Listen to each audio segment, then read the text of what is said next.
party people in the place to be. Live from 58 Dream Street, we're Jamesing with Games. Hail! Cedric in the house, and Stimpinski lurking. But even if you can't get to a keyboard right now to respond, hello Stimpinski, how are you? Glad to have you here to some extent. I noticed that the stream manager in Twitch, in the browser version, has labeled the stream as unstable. So let me know if you're having any problems. But I haven't dropped a single frame according to OBS. And also, when I look at the stream, which I don't want to do, I do not want to watch 4 seconds ago what I was saying on a screen to the right of me. So I'm going to click out of that window now. But when I am looking at it, it looks like it's stable to me. So, yeah, let me know. Hey, Cyber Angel, welcome. Glad to have you here. All right, so I'm starting a little later than I'd planned. First because not planned. I was always planning to stream around 2 p.m. Eastern time, but I went and forgot to change that on the Twitch schedule. And so the Twitch schedule this morning said I would be on at 10:30 or 9:30 Eastern time. And I just wasn't. So I felt bad about that. But that's only the second time since I've been doing this that I've actually put something on the schedule and forgot to do it, or not shown up when I said I would. And if you told somebody who knows me a few years ago that I would commit to something like this and have that kind of record of not messing it up, they'd have been blown away. So that's going well. Here's the really exciting news. The real reason that I'm a little bit later than I intended, by which I mean 2:15 Eastern time instead of 2 Eastern time, is that Danielle and I, well, first, it's our anniversary weekend. Hooray, good for us. Many years. And specifically 2 years of living together. So we moved in on our anniversary. But then the very exciting news, more exciting still than the anniversary, is that we finally, thank you, Cedric. It was a happy anniversary. We had fun on Friday, not doing anything much. And then on Saturday, we went to the local board game cafe and we played a game called Minara, which is a tower building game. And we had a lot of fun doing that last night. And then today, at long last, we beat the main quest in For the King. And we've been playing that game since before we lived together, and we've lived together for 2 years now. And we'd beaten one of the DLC quests, but we'd never beaten the main quest, and now we have. So I'm trying to keep that energy rolling, because this, barring unforeseen disaster, this could be it. This should be it. And without any further ado, let's fire up Ultima Underworld 2, Labyrinth of Worlds.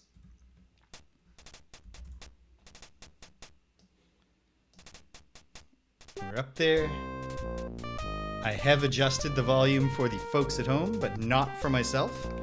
So I'm just going to turn my own headphones down so I'm not shouting to be heard over the music that is louder for me than for everybody else. I've got my notes here, and I'm going to go to the Pits of Carnage sheet, which contains the ritual that our dear friend, what's his name, shared with us. Zoranthus. And let's get going. I have a rule now. I must not save over that second slot, because if it turns out that the part of the ritual where you coat yourself in the Falanium mud and then drink the basilisk oil wears off, then I've made a horrible mistake. And this will get me back to right before I did that. But we're guessing that it won't. It seems cruel if it does, so I'm hopeful it doesn't. Let's find out. When last we left the Avatar, holy shit, I was in the Shrine of Spirituality. Finally all came together. I did not find the non-magical root. I've since been told about it. I guess there's a specific kind of herb that if you eat it and then sleep, you can dream yourself into here. Perhaps Mokpo, but not the void version.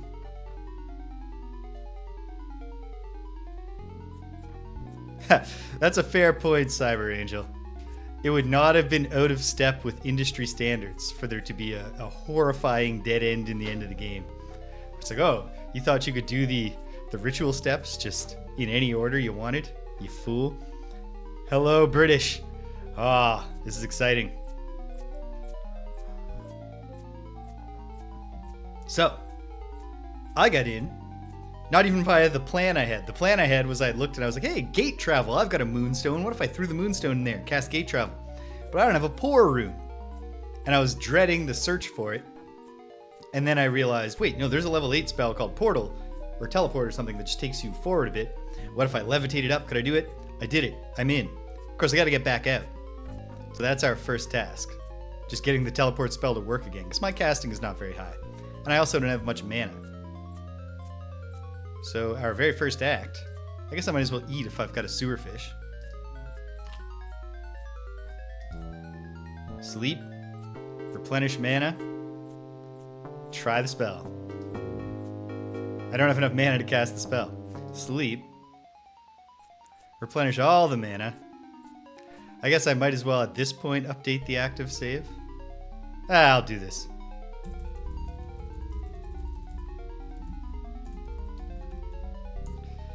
Yeah, so I indulged myself by looking up where pour runes can be found. And it turns out that my initial search strategy would have taken me towards one of them, because one of my thoughts was maybe one of the various mages I know has one in a chest in their room. And indeed, I don't remember her name, but the top floor powerful mage lady in the Pits of Carnage apparently does have one. But I don't know that you can actually just take it from her without angering her, and I wouldn't have been willing to do that. And I think there were other ones, or at least one other one, but that would have been a slog to find. Spell backfired. Let's go back and try it again. It worked. We're done. Okay, great. That could have been a lot more painful. Now, my remaining tasks that I'm aware of, because who knows what else comes up. Oh, man. Of course, Nistel has it. Well, all's well that ends well. Which one of these teleports me out of here? There we go. Okay. Oh. Is this how you want it? Yeah. Flee. Flee, you little jerk. Because it's just a get them all in the secret room, or get most of them. It's assumed that everybody has found that secret room. Kind of irresponsible player. Doesn't thoroughly search the opening area. Okay. David, welcome. So here's the remaining tasks that I'm aware of needing to do. I think I like the fact that there's a Blackrock Gem here tells me that probably, yes, getting all the Blackrock Gems fused to the thing is part of the end game. And what I'm thinking is maybe it's like fuse them all and then blow the horn. I don't know. So I'm inclined to say save the Blackrock for after I've trapped the Djinn within me. To get the Djinn, the only thing I'm aware that I'm missing, let me review here. To release an elemental, seek the Sigil of Binding and smash the bottom. To entrap a Djinn, find a container, coat the container thoroughly in Philenium-rich mud mixed with basilisk oil. I have done that. Fire the vessel in lava. And there is a potion that I was told I need to have. The potion of like iron skin, iron flesh. And presumably, because I am the vessel for this Djinn, I need to drink the potion of iron flesh, release the Djinn, and then fire myself into lava. Probably we'll have to give it a few different tries before it works. But okay. So I don't know where the Sigil of Binding is, but I know that it's here. And the nice thing about here is that the Ethereal Void, despite being chaotic and unmappable, is organized into basically color paths. 4 regular color paths: blue, yellow, purple, and red. one escape color path, green, which is just about getting out when you made a mistake, or just leaving, period.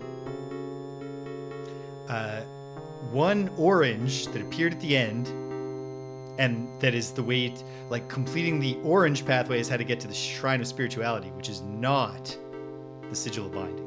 I don't know what the Sigil of Binding is, but I figure it's probably like an arrangement of stones or a pentagram. We've seen a few pentagrams for rituals in the game.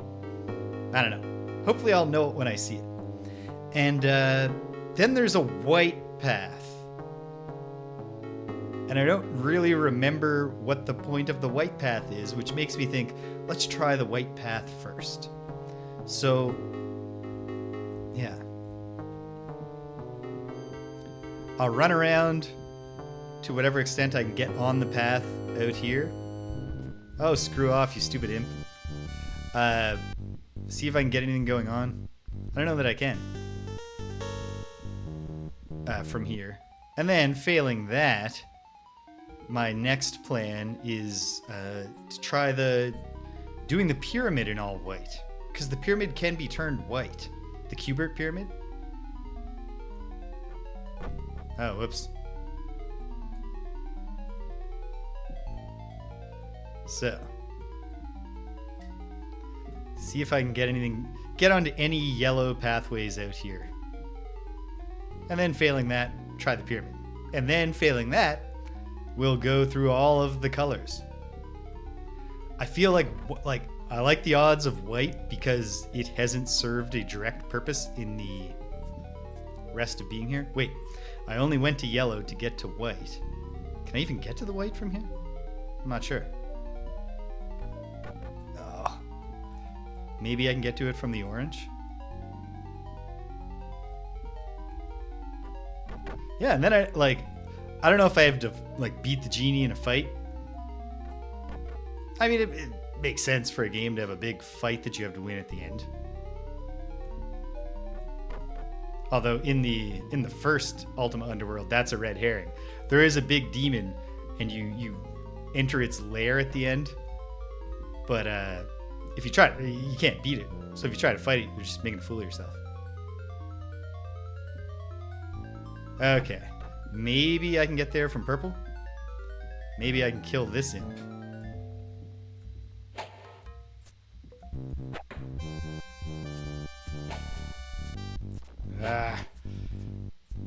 They're too good to take. Okay, I think that white path is too high for me to get to.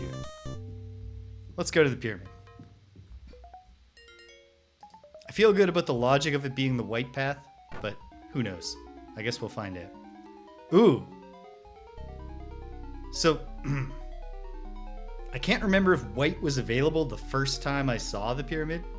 Because if it was opened up after orange, then I feel even stronger. But very nice to see that it's one step from orange to try white.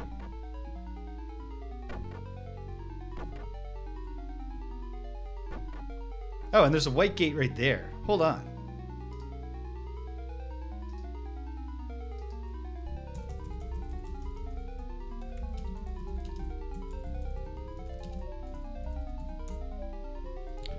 What happens if I just go through that? Is this lightning going to kill me? Or is it just imaginary? That gets me up onto this path. Okay, let's feel this out a little. Nothing in that direction, but it looked like another portal here. Which brings me back to the pyramid room. Okay. That makes me feel less confident in white. That makes it seem like white is the starter color.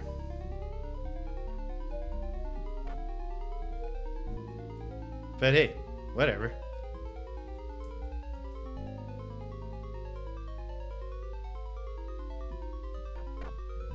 Sorry, what do you mean, wait, what?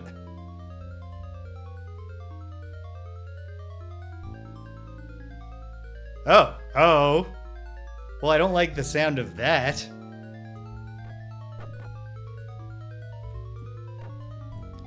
Hold on, though. Okay, thank you for confirming that. Since it would not have occurred to me to think maybe just it was supposed to work and it just didn't for some reason. Okay, just keep entering them.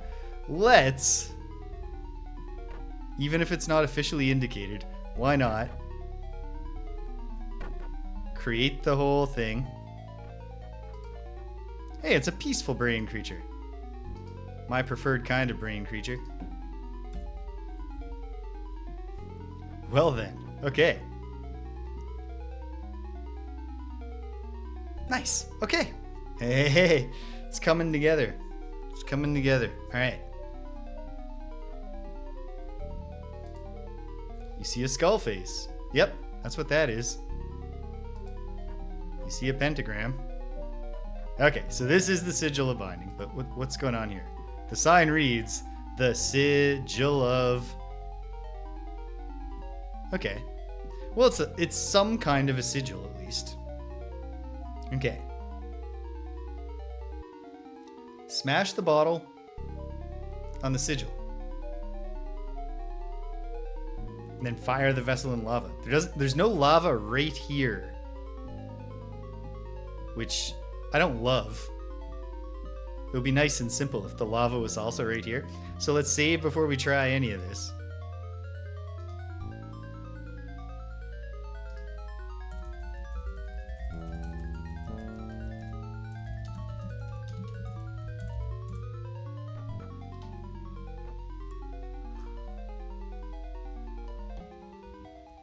Okay.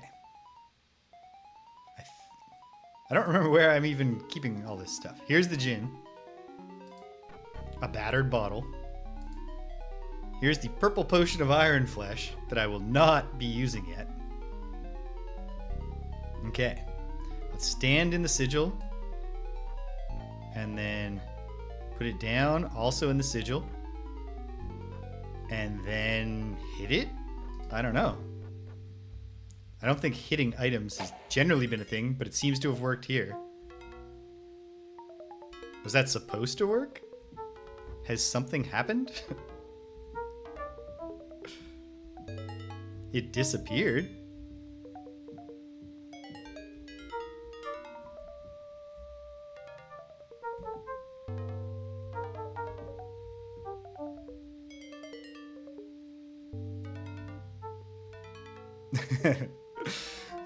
So I'm sort of doing what I should have. Is how I'm going to interpret yesn't. Let me go back.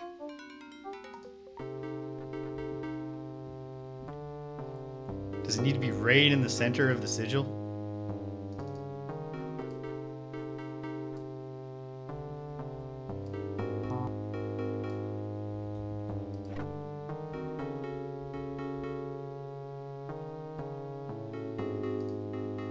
Can I smash it like this? No. Unable to remove the stopper. Well, that's good.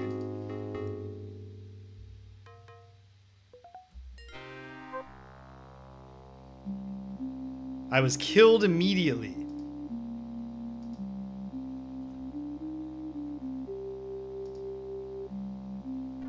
So here's my guess.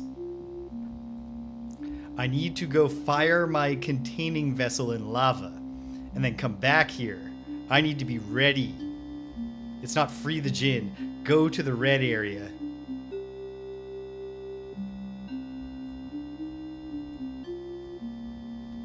Perchance. Let's find out.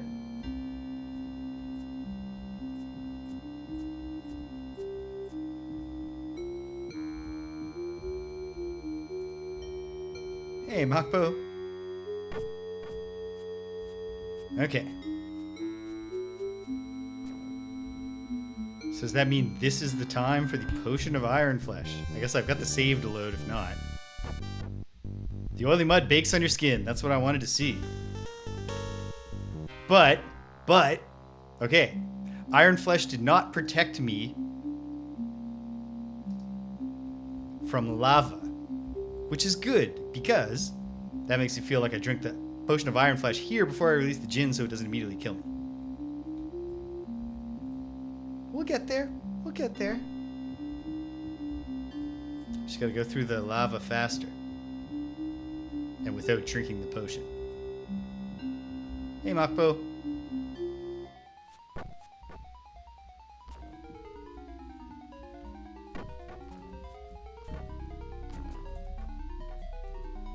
Alright. Leaving all you horrible jerks behind.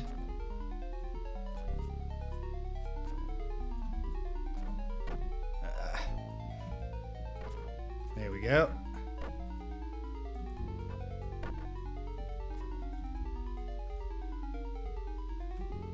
Okay. Run through all the rest of this horror show shit. Oh no.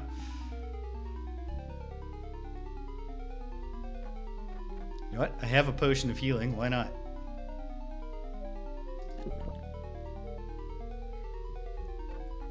Ah, no, Avatar. Damn it. Well, that was a waste of a potion of healing. Gotta use the shift jump to get up and then start running. No, I'm not even doing that right. Okay, let's do this once more.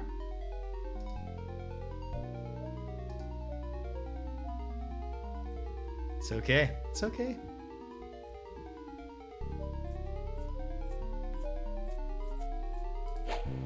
Oh, hey. It's a new jerk to smash.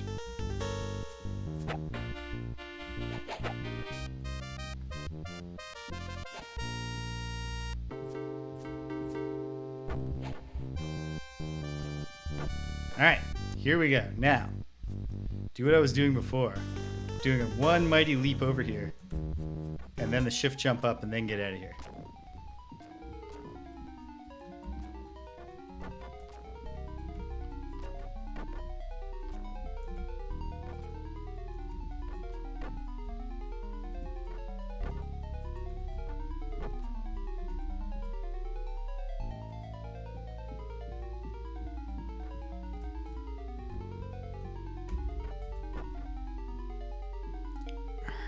Okay. Good lord.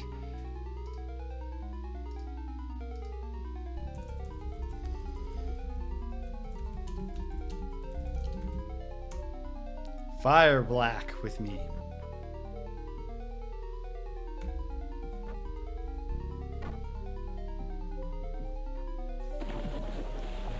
Oh god. It's horrible shit.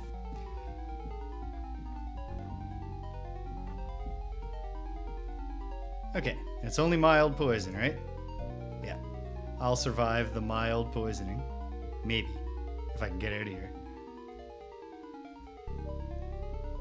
Wait, what have I just done? I mean, killed myself. Doomed myself. I still think I'll survive. Wait, and I haven't used the potion this time. So I might as well just heal myself. Or actually, do I have any red potions? Why not just get rid of my poison? These potions I'm never going to use. I don't have any red potions, that's why. Oh well. Didn't do much for me. But I guess it wouldn't have done much for me in the heat of battle either, so... I'll live with that.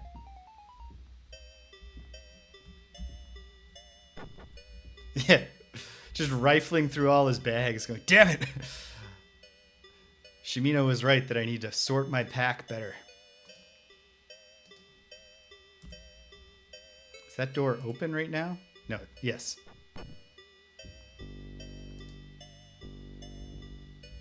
You know what? Maybe I am just going to die.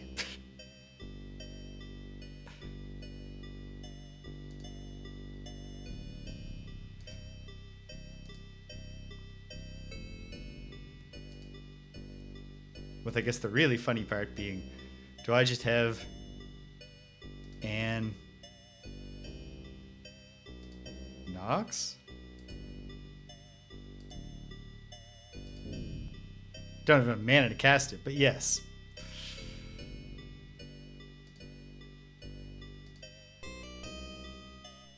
If I sleep, will I just die? Yep. Okay.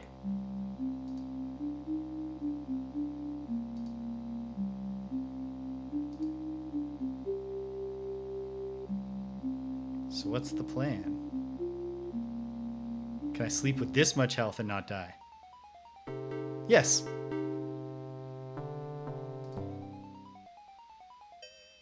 And then I can heal a tiny bit. Perfect. Okay. Of course, this could all turn out to be moot. If it turns out that it's necessary to have Oh, of course. It's the Cubert joke. It's the Cubert gimmick. Just takes you right back up. Well, hopefully it doesn't need to have a complete pyramid. Beezy! Welcome! Oh man, no sooner do I see your name in the chat, Beezy, that I remember that I have a PlayStation 5 that I bought well over a year ago that I've only played a single game on, and I keep being like, I gotta try Returnal. I should give Returnal a shot. I'm gonna give Returnal a shot one day. Maybe that's something I will do when the semester ends.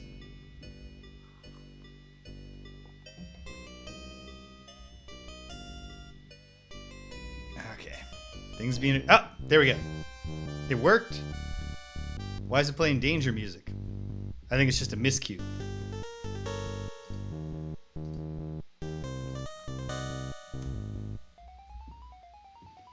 Okay.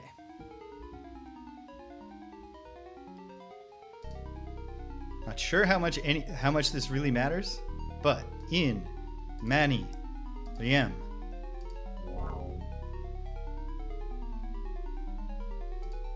I might as well rest up, but I shouldn't rest on an empty stomach. So I'll eat this magical cheese, almost fresh. The Avatar has very high standards of freshness.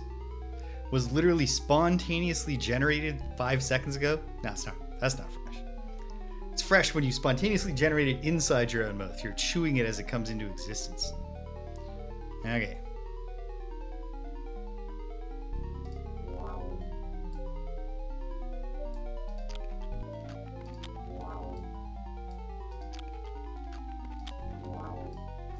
Ah, the joys of at the very end of the game, when it hardly matters, becoming a capable spellcaster. Oh, this is it, Beezy. This is the... Oh no, something horrible has happened. My movement's gone all haywire. Oh, there it is. I had turned caps lock on by mistake. Beezy, I am... Are you familiar with this game? Because if you're not familiar with it, right at the very end is probably enough. But I can make it very specific for you. Ah, pretty much right at the very end. I assume, based on the the structure of the game and the plot and the quest. But I guess time is going to tell. Test my theories, Well, ate a bunch of made-up food. Let's have a sleep. Here in the Sigil of Binding. Feels good. Throw down another sleep. Great. Got some health. Let's see. All right. I know it doesn't matter. Fixing the typo. All right. Let's see if I can do this ritual. Let's see if I can bind a genie within my own body.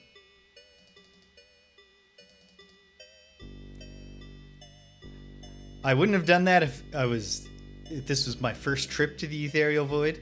But I've over the course of my adventure, I've realized that most of the things you see in the Ethereal Void are not really there, including the gigantic, terrifying hellhounds.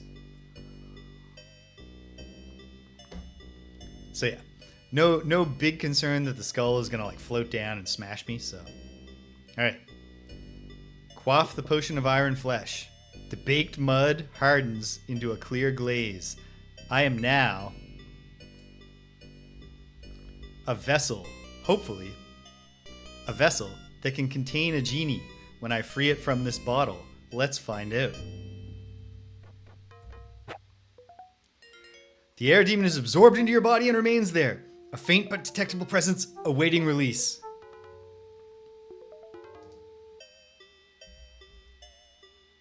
Okay. This might be a short episode. I don't know, though. Because I don't know what's going to happen. So, let's save.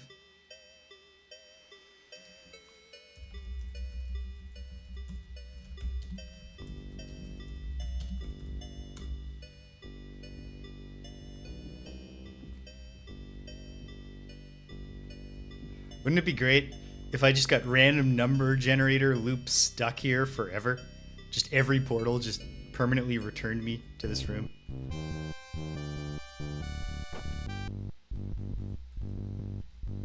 I mean, not great. It would actually be terrible, but it would be kind of funny in a grim way. Okay.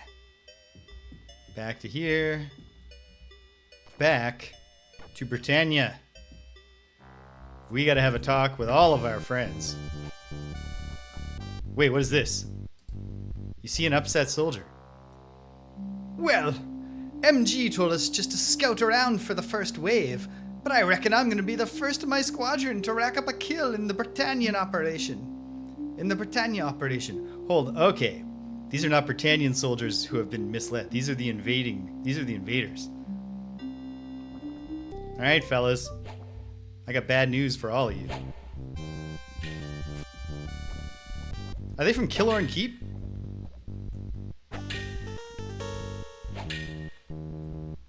Yeah, I got Iron Flesh, dudes. And a lot of backhand stamina with my mace. Come on, just die, pal. Show your friends how it's done. Yeah, like that.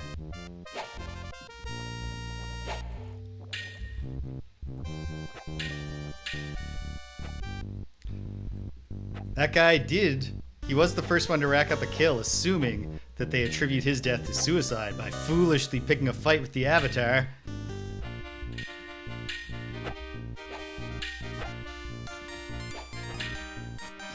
Well, there are a lot of, quirks in the Guardian's fancy schemes, but I think the initial invading force being just 4 scrubs, it's not the way I would have done it if I were the Guardian.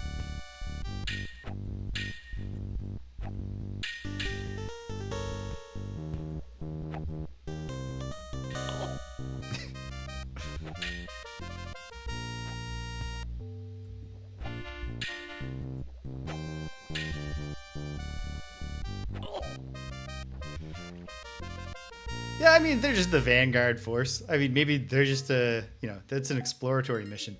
Well, I don't care about their junk. A serviceable longsword belonging to a human? Belongs to the lurkers now, baby.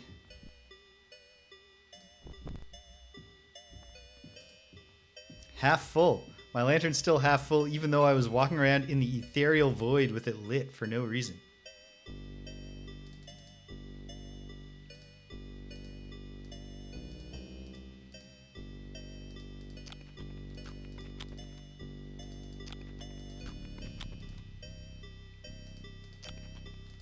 Yeah, the Avatar shows dibs every time he smashes someone's head in with his mace.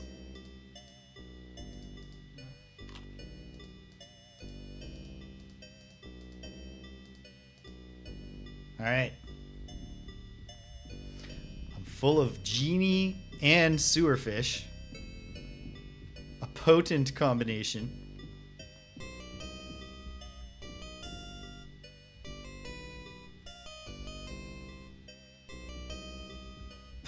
That's a really, the Avatar can blow with some really bad breath at tremendous force. I can permeate the entire floor with my sewerfish breath.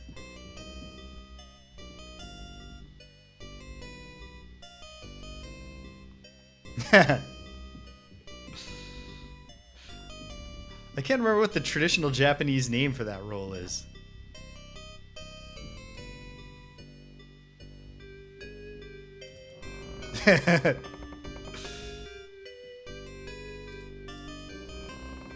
It's a habit he picked up because he's usually in a party quest, right?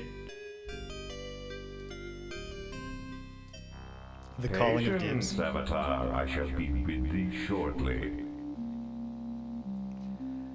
I don't know, Guardian. I don't know if that's true.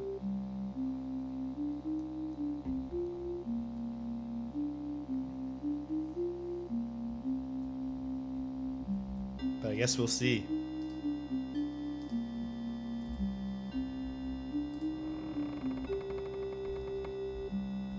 Okay.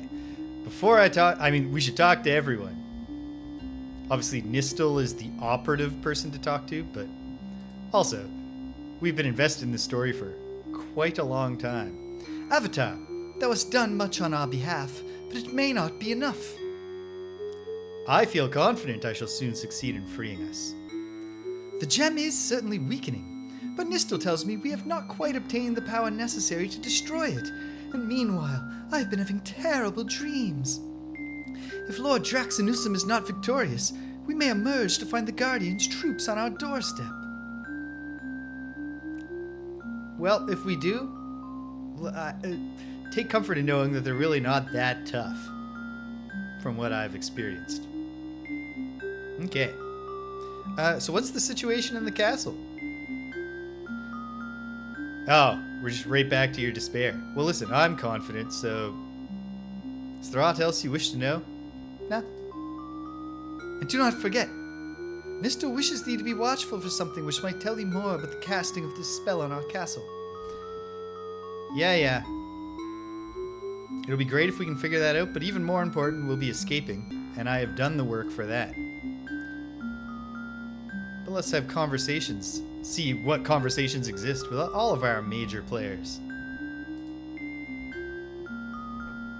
The guards will leave to their own business. Oh, that was a chair, not a friend.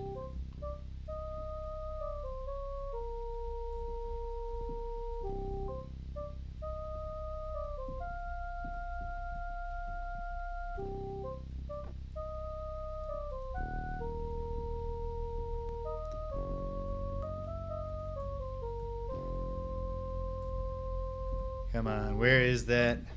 Boom. Friendly fighter named Elo. Elo's not a fighter, he's a lover. Yes, my friend. Oh no, it appears that there's nothing really important for us to say. Dear friend. Here at the culmination of our crisis. Perhaps there's nothing with anyone but Nistel. Good day, Avatar. Yes, well, pardon me, I must be going. Okay. I will talk to Lord British, who I bet carries on his tradition of never having useful dialogue. Yeah, what an odd thing to have, like, running plot the entire time. And then no, like, here we are at the brink conversations. I'm not surprised with Lord British, who, like, never ever cares, really. Once he's just like, Avatar solved the problem. He doesn't want to hear about it. Back during the gargoyle crisis, he's like, Avatar, you must free the shrines. And you free all the shrines, and you go back, and he's like, Avatar, you must free the shrines. You're like, no, I freed the shrines, and also I've learned that the gargoyles aren't so bad. He doesn't want to hear it. Yeah. He can't wait to announce that actually the castle is relocating to a jurisdiction that does not have the same...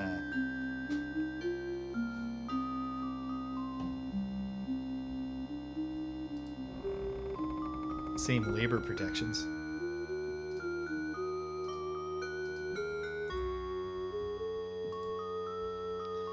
What brings thee to see me, Avatar?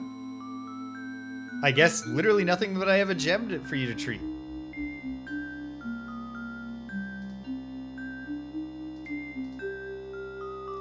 The heart-shaped gem. Is that what it's called?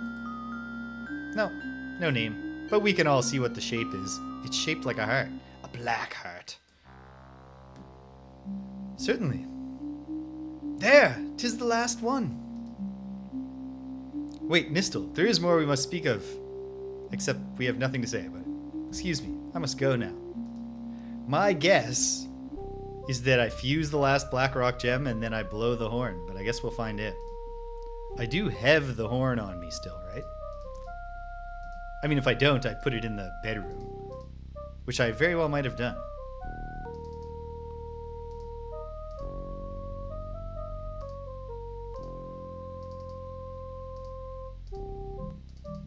Yes.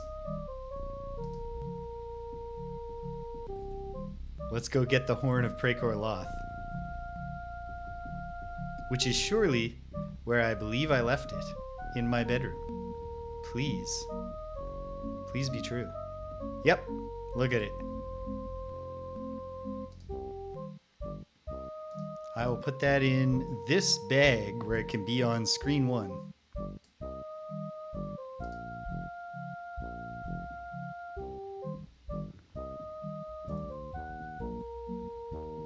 Wait, does carrying the horn give me any dialogue with Nistel? I think I've already talked to him about the horn.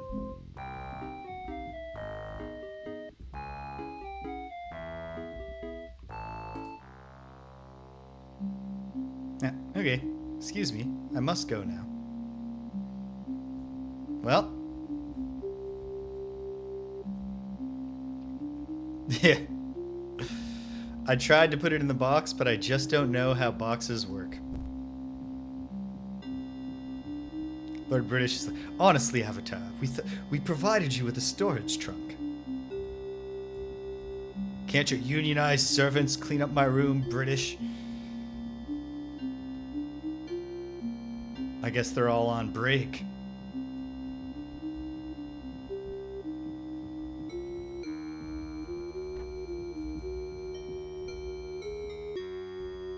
Alright. This very well may be the moment of truth.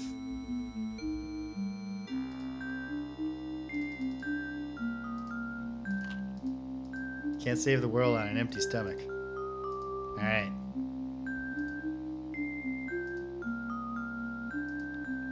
Let's see how hard this avatar does blow. And what happens when he blows.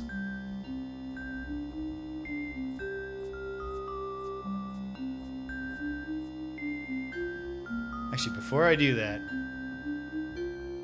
one last trip to Killorn Keep. Yes.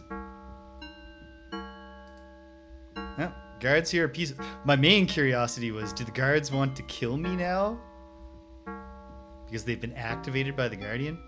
And question 2 is, does our Lord British... Ah, my son! Come to see me again. No, excuse me, I must go. And don't be a stranger! Because the Avatar was the stranger in the first 3 Ultima games. No, my big thought was maybe there would at least be some dialogue related to either the invasion that just started, or, alternately, some dialogue about that we could finally talk to him about the Trilkai. But I guess not. So, let's find out what happens when we've fused all of the gems. I can't reach. That's anticlimactic. Gem shakes and recolors and begins to flash. Okay. Did it? No. I thought for a second it might have killed all the lurkers, which would be sad. Does it now teleport me somewhere new? Nope. It's still just functioning normally. Okay. So, let's go back to the flashing changed gem and just blow the horn and see what happens.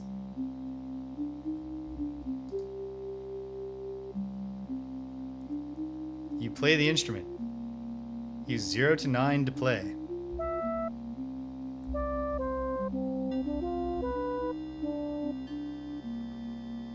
You make some noise, but somehow the horn's power does not seem to be at its fullest.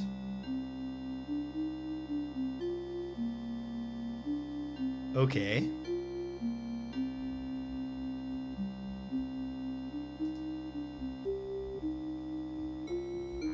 Well, I don't love that.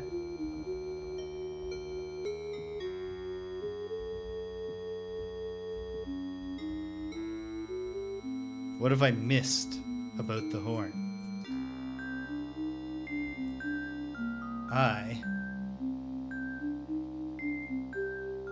Had I realized it was going to have the old Ultima, play with the keys kind of thing, I would have,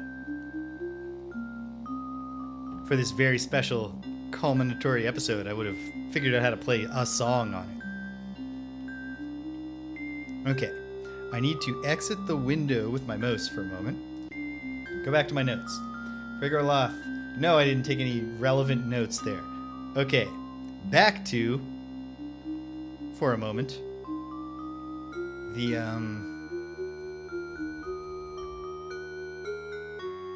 Ultima Underworld transcript, so I can review what Frigorloth said to me and what Nistel also later said to me.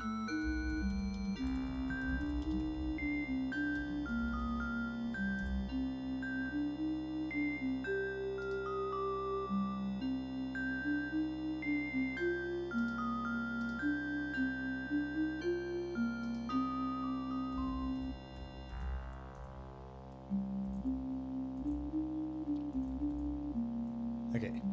This was a stupid way. I got the transcript and I tried to search. I did a find for Precor. That's nonsensical. That's going to show up an awful lot. Let me try this differently.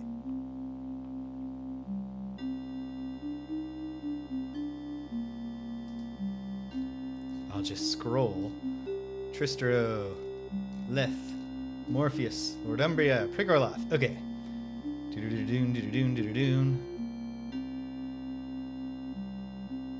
Okay. In my war against the Guardian, I carried a mighty battle horn whose blast could shatter buildings and turn back great armies. 'Twas my greatest weapon in battle once, but to wield it requires great strength in the lungs. If you can attain such strength, save by sorcerer's means, or by sucking up a genie. In the proper hands, power is enormous. And that's it. Okay. Nistel. Please, buddy. Please have said something.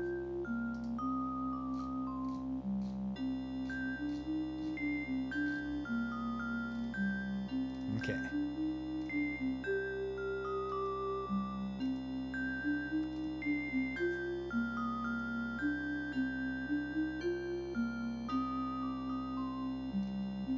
Symmetry of the gems, which again makes me think that playing the horn here should be the answer. Symmetry of the gem down here and the gem that surrounds the castle. Ah! Horn of Prickerloth.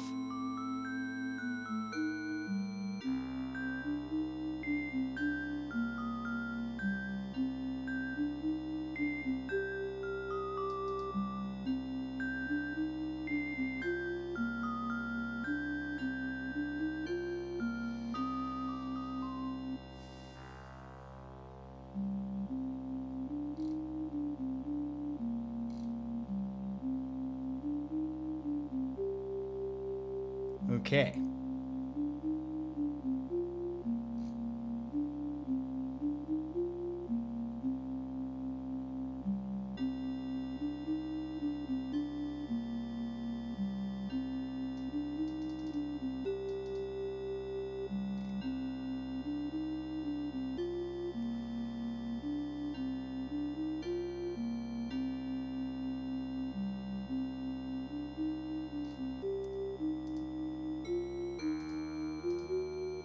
I don't know.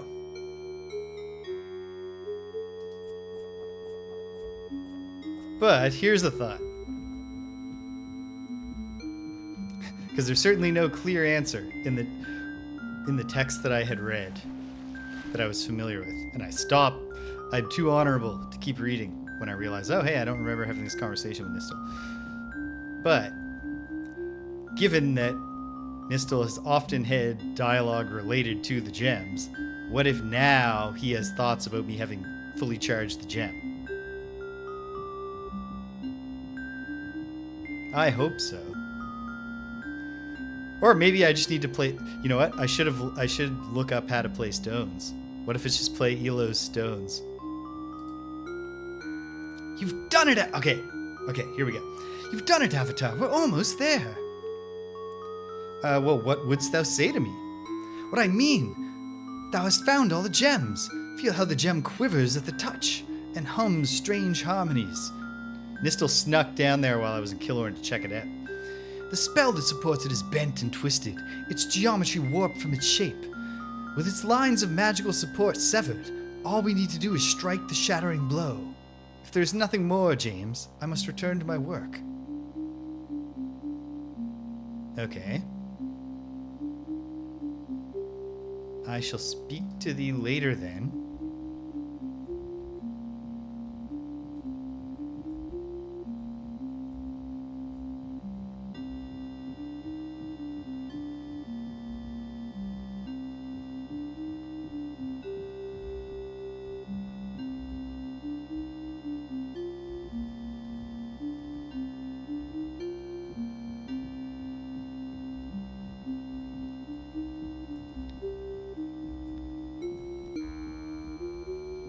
I had mentally prepared myself for the possibility of this being finicky at the end, so I'm not distraught. Yeah, seriously though, like, come on, gang. I know that, like, I'm the Avatar, I do most of the work,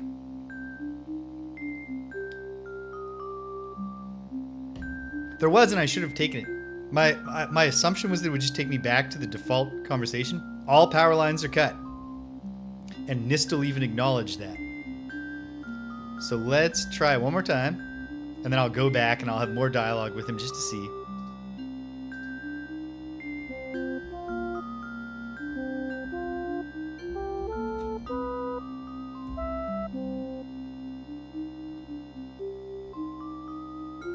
I don't know. Okay. Let's go back. Yeah, let's go. Let's run through all his dialogue.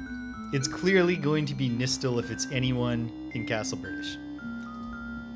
I don't feel like the traditional companions have a role left to play here. Bonk. Ooh. Avatar barks his shin hard on the corner of the wall. Virtue of sacrifice, baby.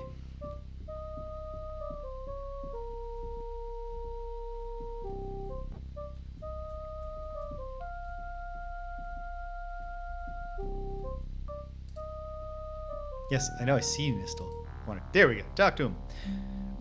Please, repeat to me some of your past speculations. Some of thy past speculations. Well, now that thou hast retrieved all 8 of the key gems, the spell maintaining the black jewel is nearly broken.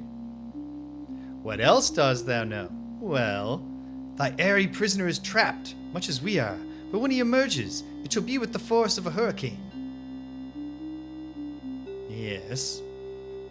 What else dost thou know? Well, the Horn of Prevails may help us shatter the gem.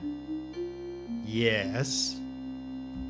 What else dost thou know? Well, it's become apparent the gem is linked to other... Yes, yep, okay. What else dost thou know? Well, that tiny gem must have something to do with the symmetry common to the Guardian's magic. Thou shouldst look at the relevant passages in A Safe Passage Through Britannia.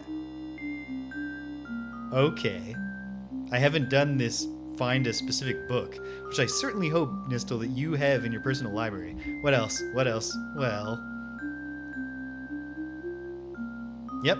Violent spell. I agree with that. What else? Tunnels below the castle. Okay. I thank thee, Nistel. That's enough. You better have this book, buddy. I shall speak to thee later then. Actually, hold on. I'm not carrying any books, am I? Because if he actually told me that earlier in the game, I could be just carrying said book. Okay.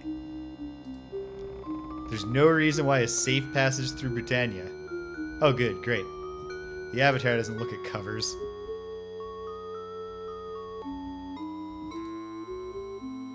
Let's start with the book that has an Ankh on it.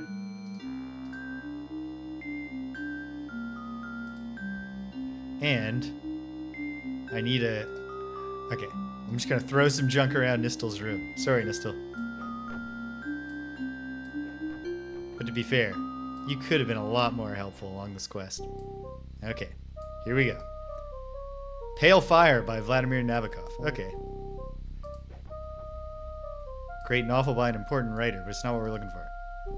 101 Avatar Jokes by Chuckles the Jester.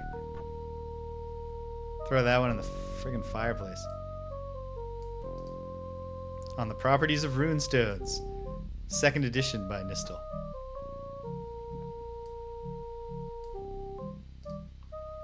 Key to the Black Gate.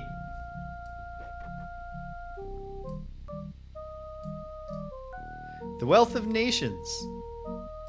Or an inquiry into the origin and causes of the Wealth of Nations, as it was originally called. The Princess Bride. Mysteries of the Abyss. Paul Neurath trying to make his story canon. The Collected Historical Plays of Raimundo. I lived through all of those. Green Eggs and Ham by Dr. Seuss. A thoroughly annotated edition. The appendices in that one. Pale Fire. Damn it. I started out throwing books over here, didn't I? Wizard of Oz.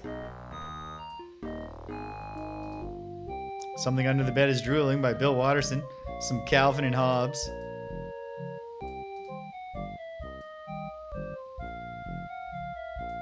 Swords Against Death.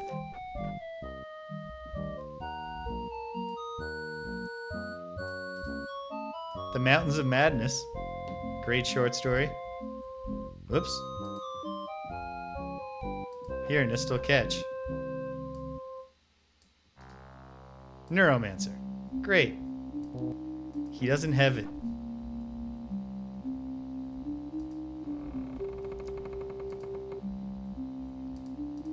But I'm also told he has a secret room. Oh, it's a teleport into the secret room. Kind of secret room.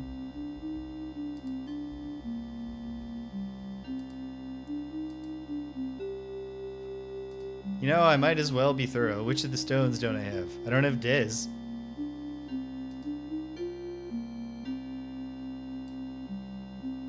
I have Lamb. Ilem.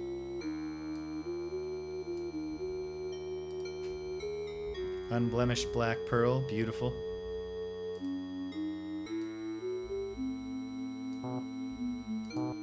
Ah, whoops. Sorry, Nistel. Smashed your box, buddy. Is it full of books? It's empty.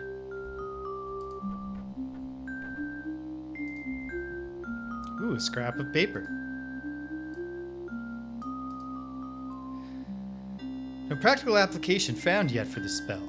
Maybe too undignified for use by most wizards. I prefer the more difficult, slow fall spell. Okay, whatever. Pour stone.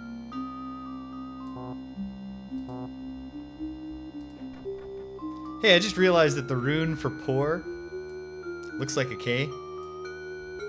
Just like how the element potassium uses the chemical symbol K. How about that? Does the button reveal the secret library? Where are we? I feel bad for the survey people. I agreed to participate in a longitudinal study, which I will participate in. I never thought about it before either, but I bet that was an actual thought. I remember that being a thing that they hammered on in like junior high school science. Because it's counterintuitive.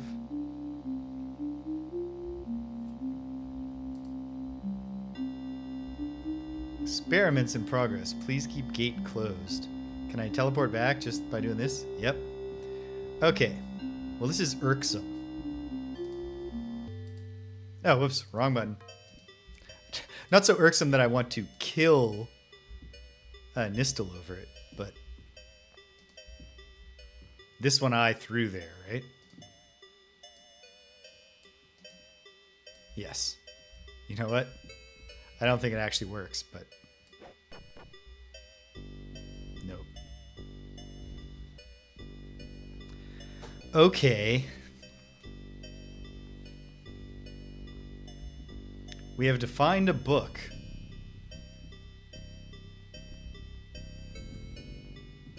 Upsetting.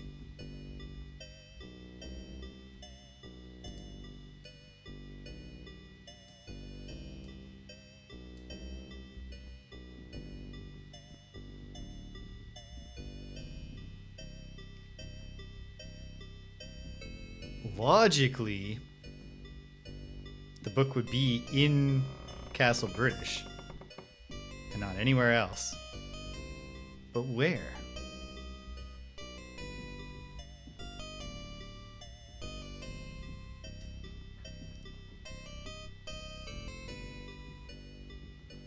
Excuse me. I'm sorry. I know. It's probably in your contract now that the nobles can't just shove you out of the way when they're looking for a book, but this is very important, my friend. So bear with me. Okay. Does Lord British have it in his room?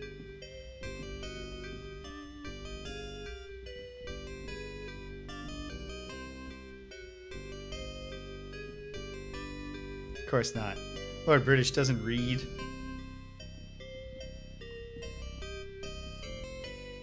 Yeah. Joke's on you. Lord British has never even knighted me. Despite the many, many times I've saved his entire kingdom while he sat around on his ass.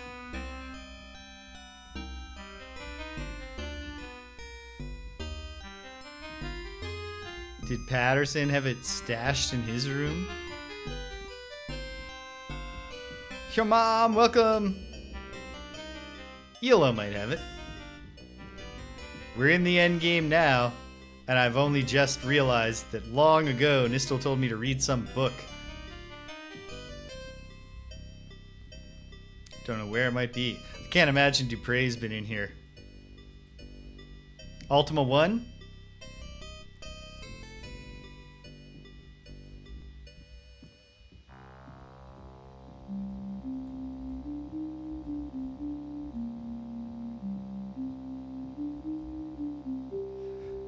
I have only the vaguest memories of a small amount of time that I've spent playing Ultima 1 in my life. But I do recall the food system being just like very cruel. Like it does not take long to starve to death.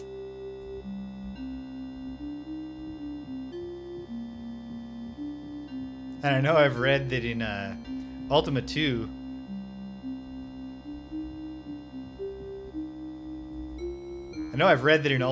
like, the quest design actually obliges you to commit murder.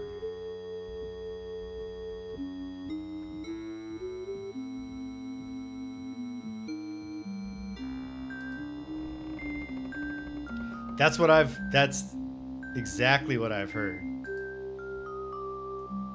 Yes, James?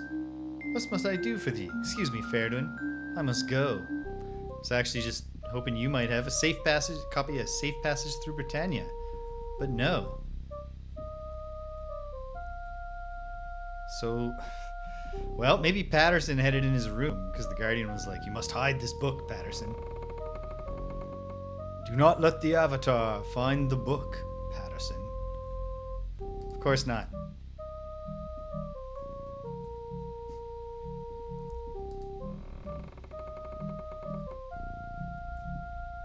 Is that? No, that's just an apple. It's the same color as a book.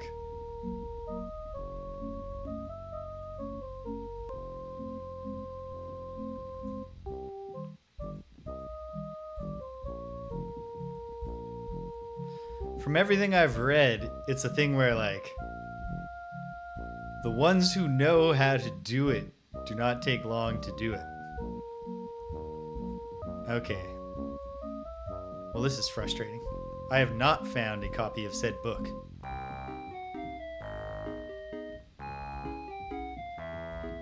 The other thing that I've read is that, except for the early wizardry games, even in its primitive infancy, Ultima is heads and shoulders beyond everything else in the computer RPG space at the time.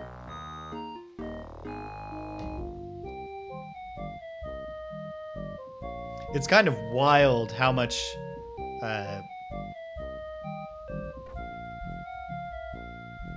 like wizardry like of what it tried to do that RPGs do, how much it did that became so foundational, not just to American RPGs, but also then to the JRPG.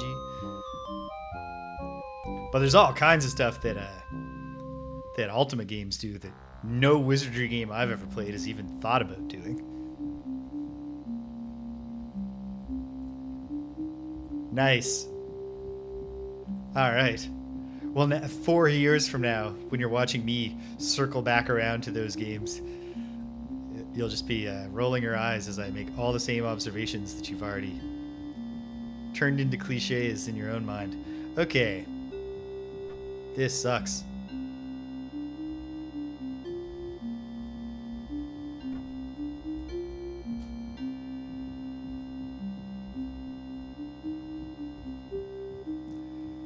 Yeah, there's a lot that's cool. Like, I really like wizardry. It is very, very, very, very, very hard. But I otherwise really do like wizardry, but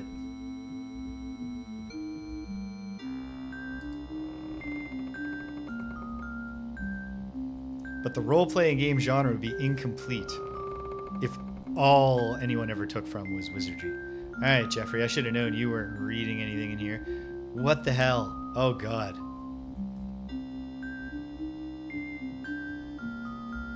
Yeah, that's true. You'll be spoiler-proofed.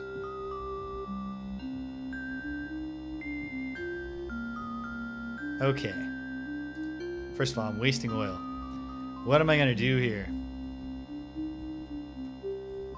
Should I try? I should try to be honorable and find it on my own.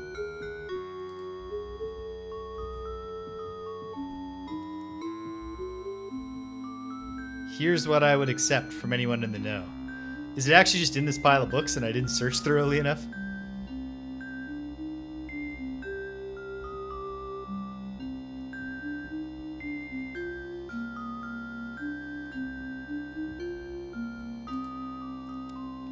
Okay.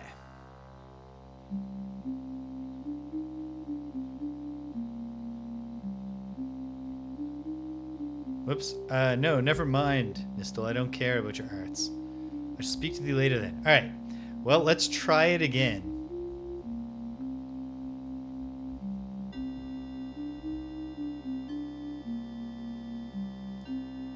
Oh.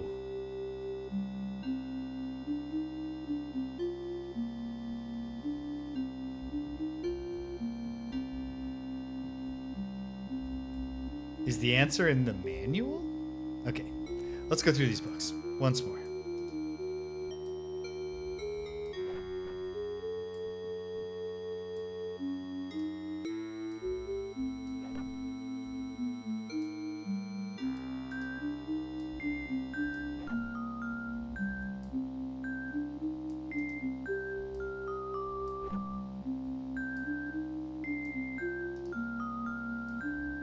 Hey, Stimpinski!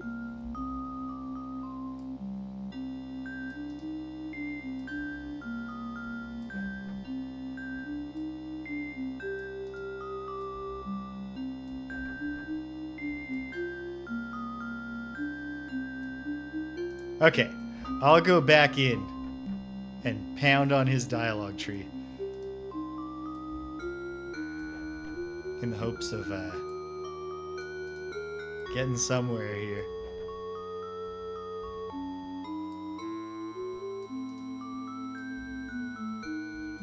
It would be a massive upgrade.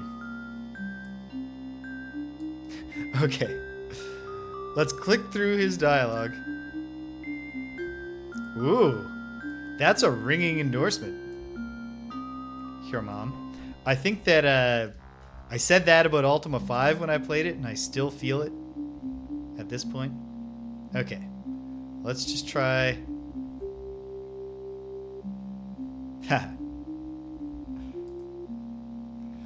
So you've got your best games ever list is sort of a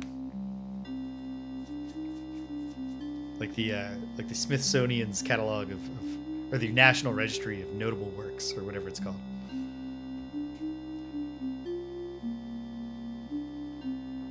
All right, Nistel. Yeah, that's true. What else?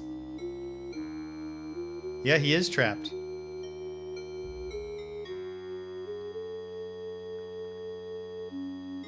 Yeah, of course it's real. Yeah, that is what the gem does.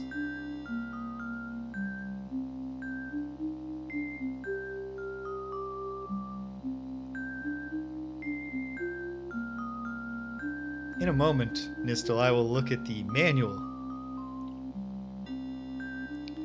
Yep, violence of the Guardians breached the dimensional walls.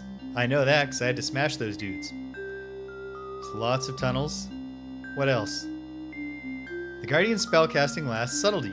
His huge expenditures of power may cause aftershocks, echoes of the spell's original intent. Okay, what else dost thou know? Can't think of anything else I'd be interested in. I'll speak to thee later then. Okay.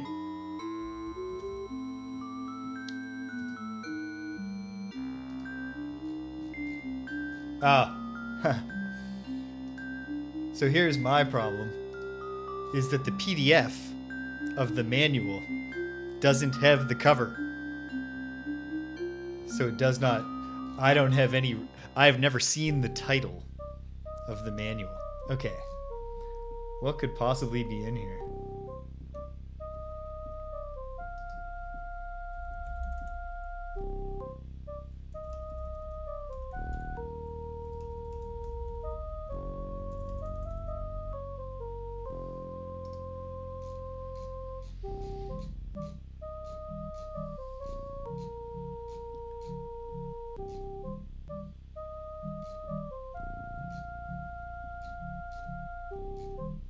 If it just turns out that the answer is to play stones on the Horn of Prekoroloth, I'm going to kick myself for all this time that I've wasted. Ah, whatever. You're never wasting time when you're having fun. Actually, that might not... Maybe that might be too strong of a principle about fun and the wasting of time.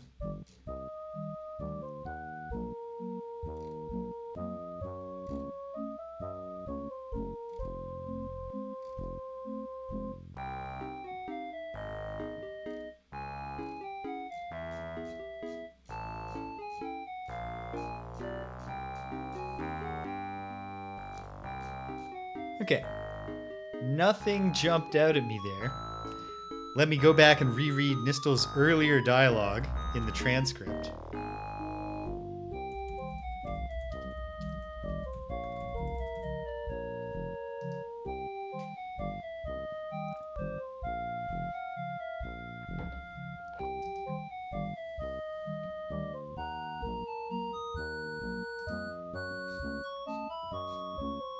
Fist of Guard, Nistel. Okay, here we go.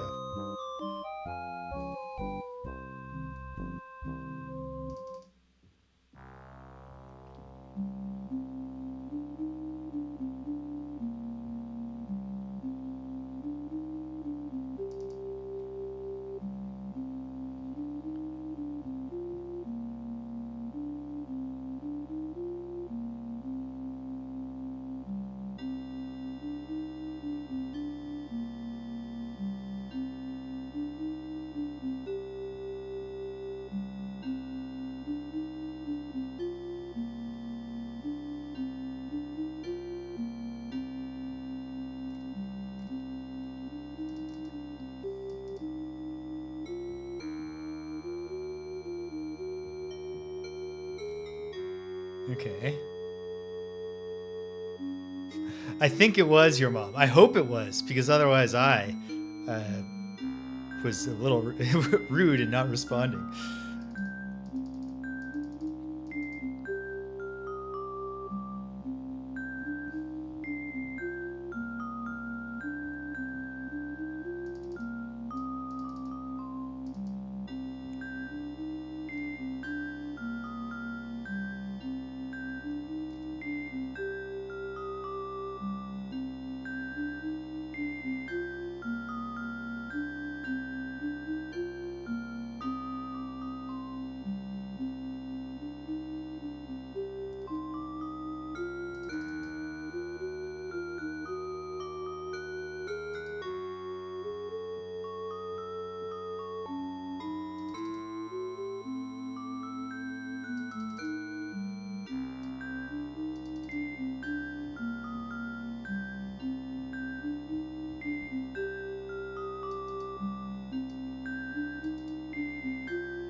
Okay.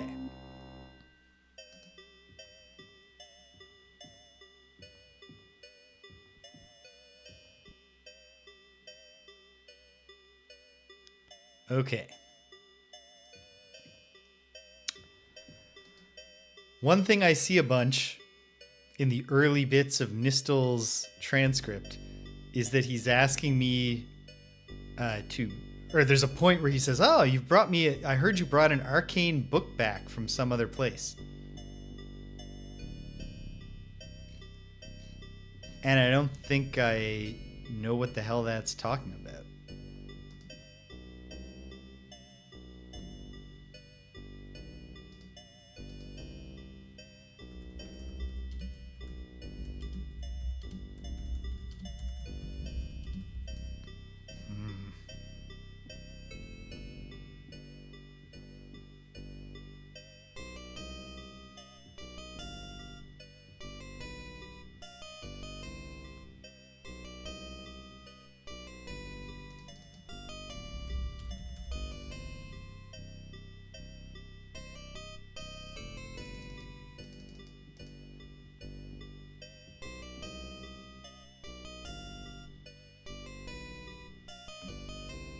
Okay.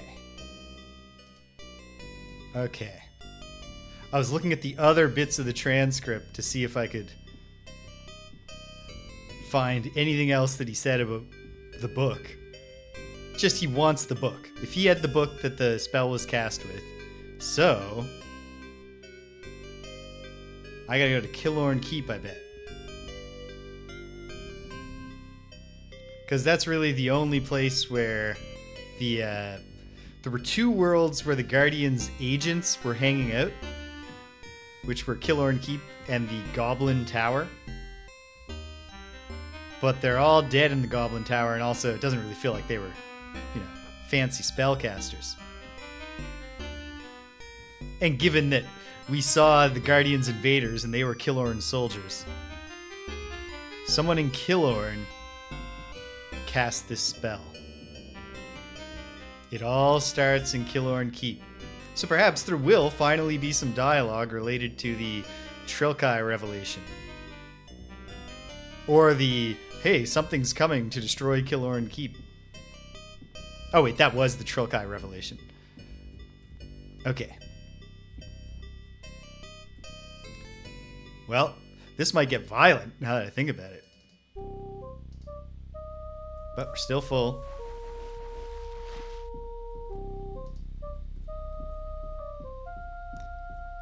Have I gone into Killorn Keep since I took a... Yeah, I think I did.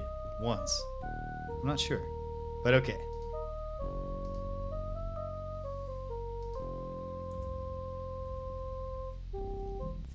This one? Look at this guy go. Guards are peaceful. Yes, because I came in here and I didn't get just attacked. Let's go up, talk to the various important people, like Mulgrew. I remember Lobar. Oh, there, friend. Seems great things are afoot in these parts. What hast thou heard of this disturbance? Precious little. These new soldiers are a secretive bunch. I've seen some siege equipment come in. But nobody will answer any of my questions. You'd think they'd give me some respect now that I'm captain of the guards. Thank thee. I shall go question them myself. Must be going now. Okay. Alright. We're on track here. Oh, not Mulgrew, just Ulgrew. Such a commotion! 'Tis like the ancient days of Killorn. But what was it thou art wanting, master? Have I brought back the banner of Killorn? I don't think I have. I shouldn't lie to him. What canst thou tell me of the keep? Nah, okay. Why does it fly? Flies because the Guardian wishes it to fly. But it must be very heavy. And he who lifts it so very, very old and tired. Hey, lifting it is the Guardian's problem, not mine. You're right. It's not thy concern. Excuse me. I gotta get going, buddy. If you're not gonna tell me anything about how to kill somebody and take their stuff or something. Wait, can I interrogate the guards? What's going on? The invasion! Troops have been arriving daily by airship. Oh, wait, okay, so all the dialogue, the Trilkai dialogue was not telling me that Killorn Keep is going to be invaded. It was telling me that Killorn Keep is getting ready for an invasion. Okay. The end game story makes a bit more sense. Well, who are you invading, buddy? I know not, sir. I've been told nothing, and even the soldiers themselves know little of their mission. Where might I find these soldiers? You'll find them in the barracks, sir. Good luck. Great question, your mom. I believe, well, one thing I am definitely doing is for probably like a week or two, we'll see how much I get out of it. British found, this is a wild change of tone, a Mario Maker world that he said was very clever, where the designer prepared an entire world of 1-1 variations. So I'm going to do a stream where I fire it up and I play actual 1-1, and then I'm going to go to the Lost Levels and play the first ever 1-1 variation from Lost Levels. And then, with that kind of grounding and what it's all about, we're going to go see what this cool designer did. Okay. That won't be for very long. Then... no. Welcome to Killon Keep here. It is a very exciting time here. He seems more alert than usual. Now that the invasion's starting, we're finally seeing some real action.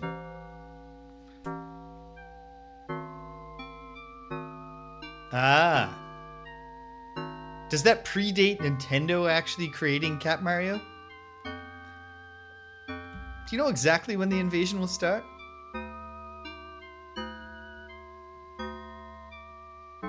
Yeah, it's like how in basic training everyone shaves their head. They go way further than that in Killorn. I think Nintendo had Cat Mario in Super Mario 3D World, which would be 8 years ago now, maybe 10. You've been told nothing. And where might I find the soldiers? Why, right here in the barracks. Yes, I know,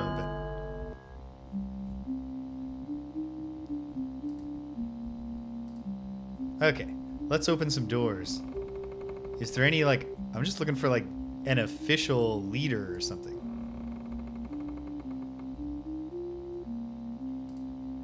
Like, I don't want to just kill all these dudes.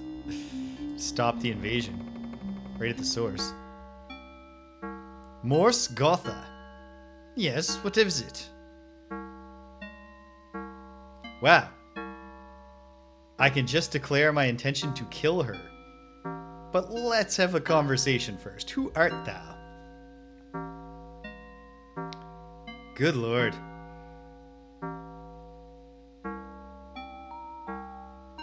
The passage of time, man. It's insane. Why, I am Morse Gotha. I'm not just going to go right into slaying her, but obviously I'm supposed to. I'm guessing she is the leader. But okay, what art thou doing here? I'm here to invade thy world through the Blackrock Gate. Wouldst thou join me? Of course not. I shall destroy thee, unless thou dost refrain from this. You see, James, we're not that different after all.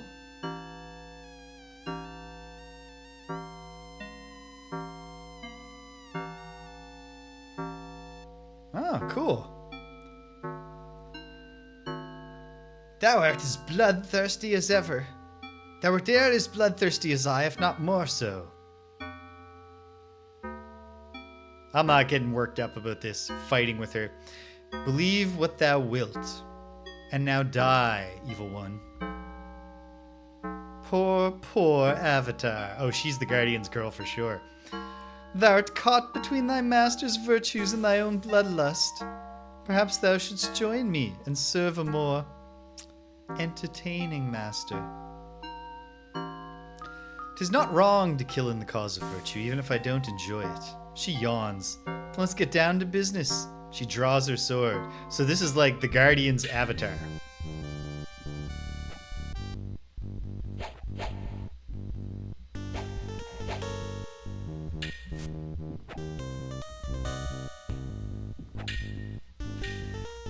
Oh, of course.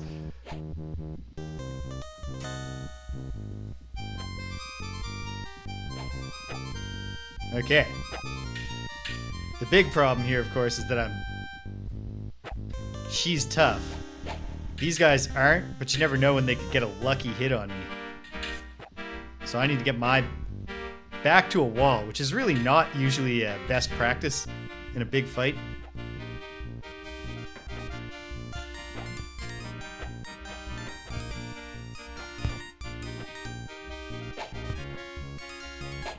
This is not going well for the Avatar.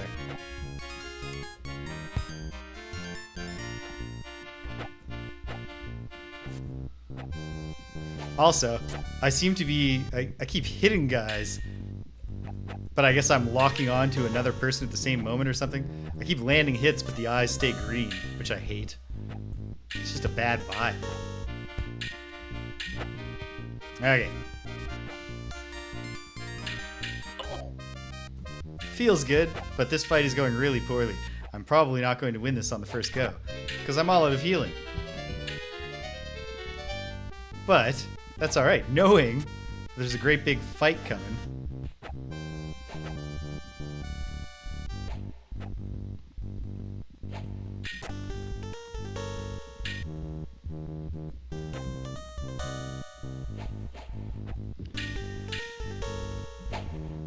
Playing it out hard, though.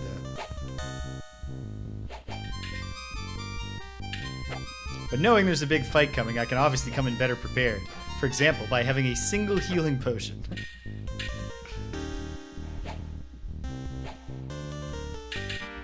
Or maybe I win. Maybe I pull it out, despite being in great peril. No, it's not going to happen.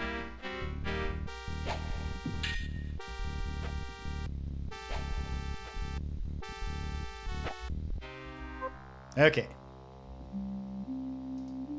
Let's go back and do it better.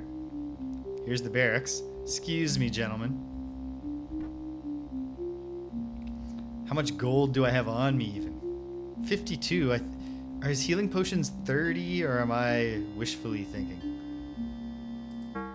Hey, Mertzan. I have. Tell me about your potions. If it pleases you, yes. Greater heal, 35 gold. Excellent. I'd like a potion of greater heal.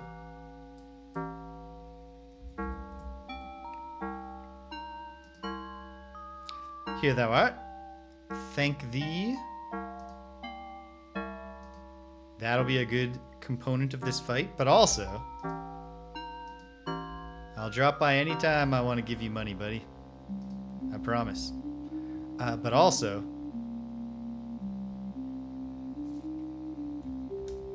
did I even write it down? Or am I the kind of fool? I am. We know I am. Yeah. I learned that heroism spell that I might be able to get lucky and cast now, but I didn't write it down. Unless I wrote it on the main info page, which I did not. Okay. But is there a spell that, like, you know, would give me the benefit of a defensive potion, for example? Let's look.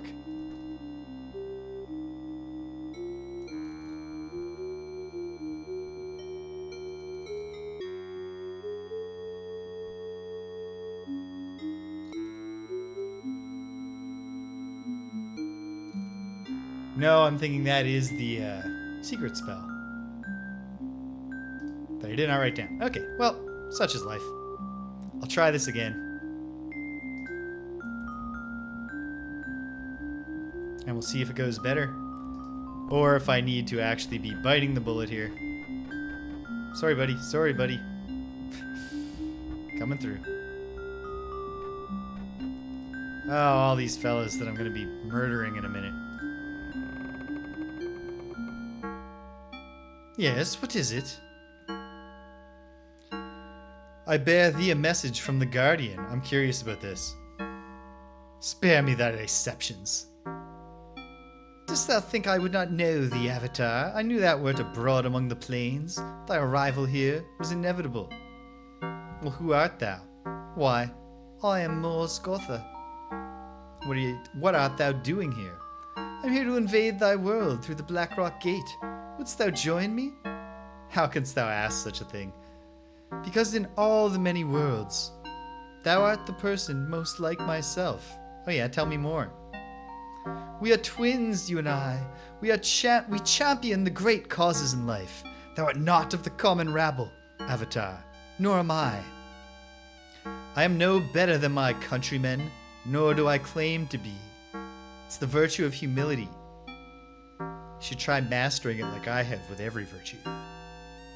Do not be naive, Avatar. We have nothing to do with the mass of men, we two. We walk across the many worlds. By our actions, entire nations crash down or are saved from death. We too are the only ones to see the grandeur, the full scope of this war, and yet you choose to be bound to your rustic Britannia, your feeble Lord British. Why? I mean, not having the hope that one day I won't have to hear your boss's voice in my head every time I go to sleep. is in and of itself enough. Power has no meaning or value without virtue. Thou art a petty thinker, Avatar. I had thought thee more than this. Spits on the ground. Gods, help me dispose of this waste. Alright, it's on. But now, this time, I know the guards are going to get involved. Is it on, boys? Not until we start hitting. Ah, fellas.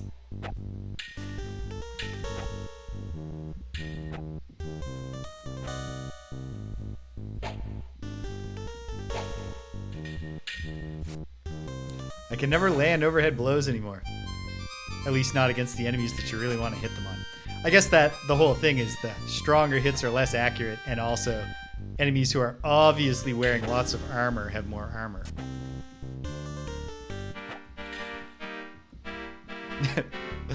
This is nice. What an epic battle.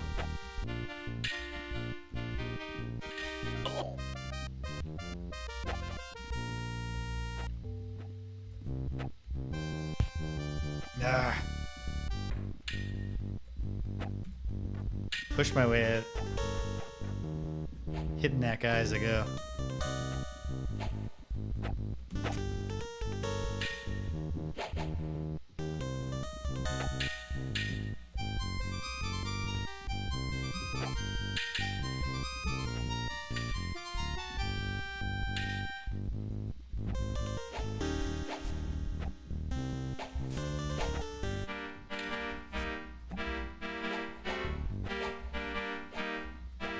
Am I giving Morris Gotha the slip?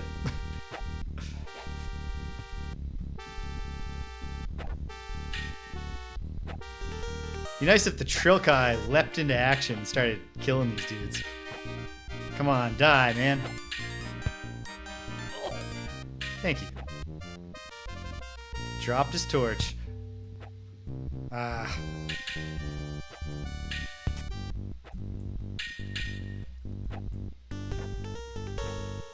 Wait a minute. With all of my magic, why have I not set myself up to cast, like, in Mani?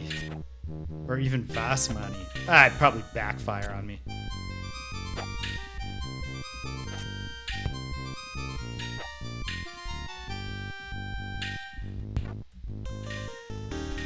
Ah, sorry, dude, I didn't see you there.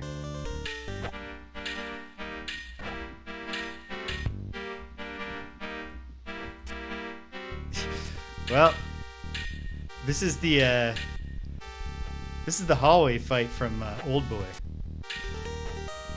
Just instead of a hammer, I have a jeweled mace.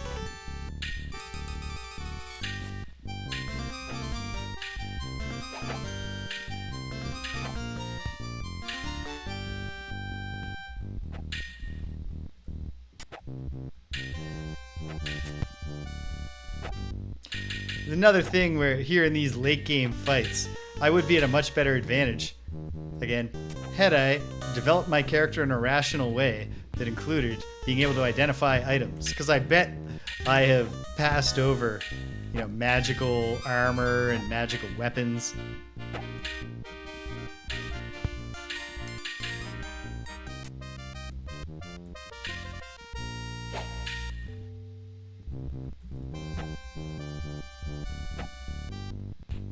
Oh no.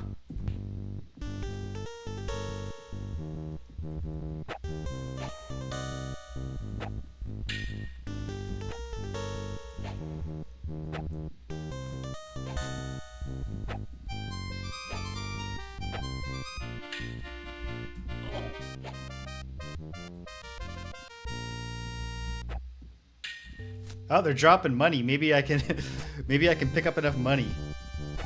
I can make a run over to Mertzan again.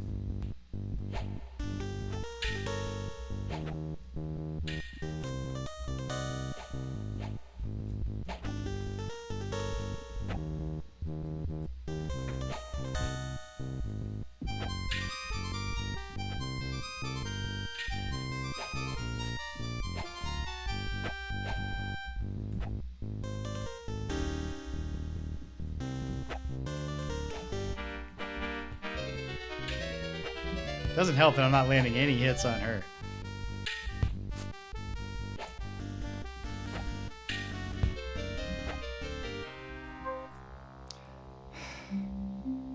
Do I just brute force it?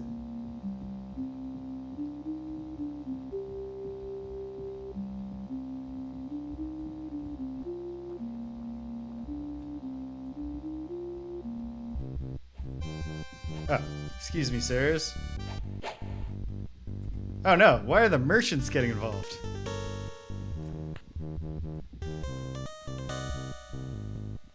Oh no, I've run into a dead end. I hope Mertzan doesn't want to kill me.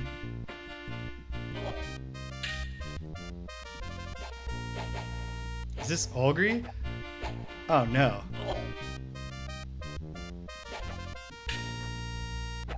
No, that's Olgri. God damn. Okay. It's not good to let this fight spread.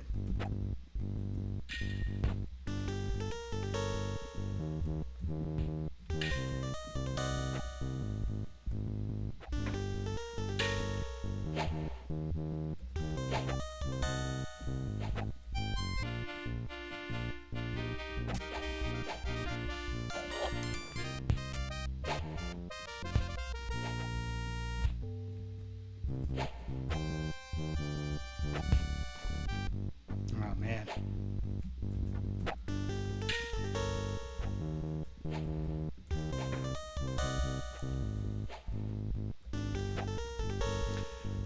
So obviously there's also got to be a non-combat path here.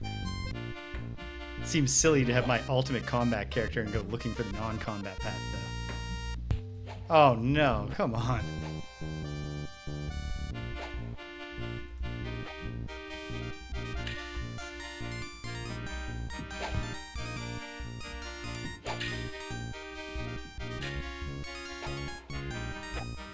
Hey, I landed a very glancing blow.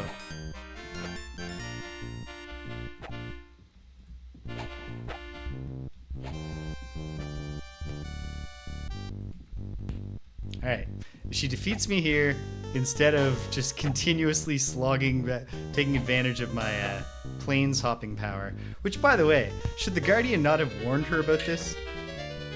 It's not enough to defeat him in Killorn Keep. You will have to follow him through the Labyrinth of Worlds and kill him in Britannia.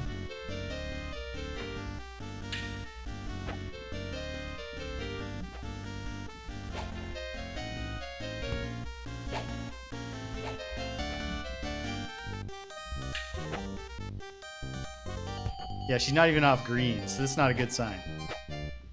Okay. Okay, let's go back.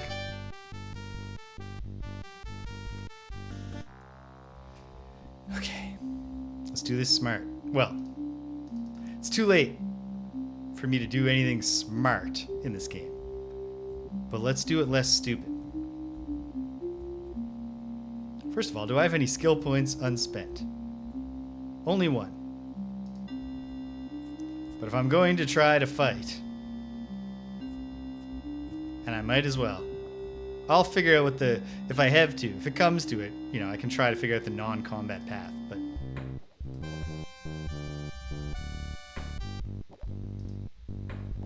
Pits of Carnage? Yep.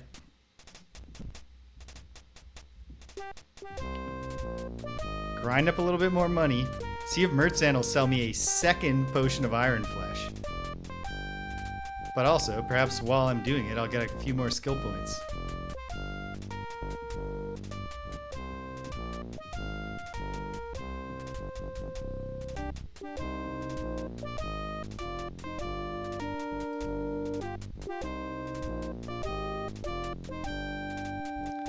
Yeah, I'm gonna let him off the hook. 40 gold's fine, dude. I'll take the gold if you please. Alright. And then... Oh, that's only 10. So, gotta do one more fight in here. At least. I'll just do one, get the money for the Iron Flesh Potion if I can get it. I think I'll try my luck. Send note 5. Oh yeah, the 5 gold pieces. Here they are. Arena of Earth. Keep it nice and simple. Is he now just sending like all trolls? Nope. But there's one troll coming in a hilarious way. He's riding on their shoulders. That's awesome.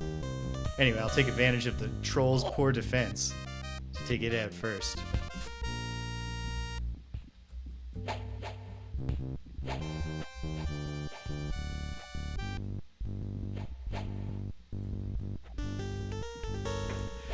There's one specific Oni enemy in Sekiro Shadows Die Twice who fights entirely with a pro wrestling moveset. Like his moves are all like big drop kicks, and he likes to grab you and like, I don't know if it's a suplex or a powerbomb, but he's like doing all kinds of wrestling maneuvers. It's good stuff.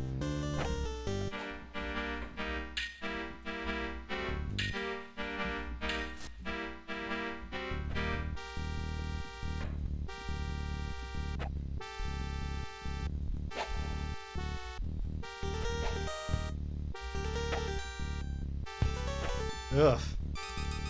Taking my lumps here.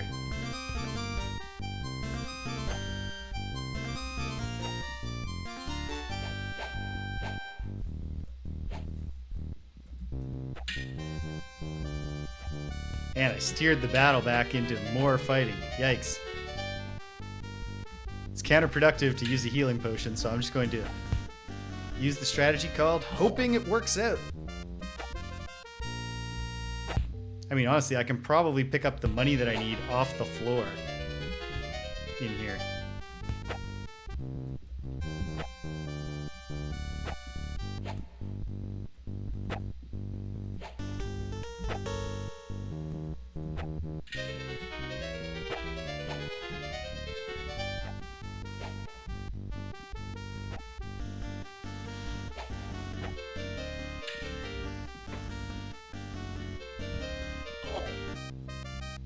One more dude, but he's being cowardly right now.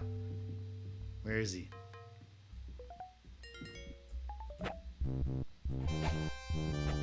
You're allowed to surrender. I would accept your surrender, dude.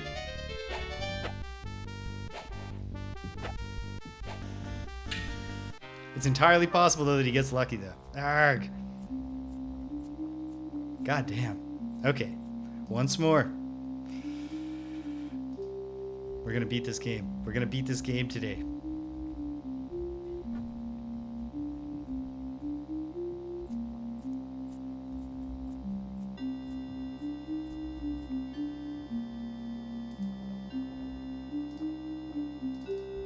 You know what?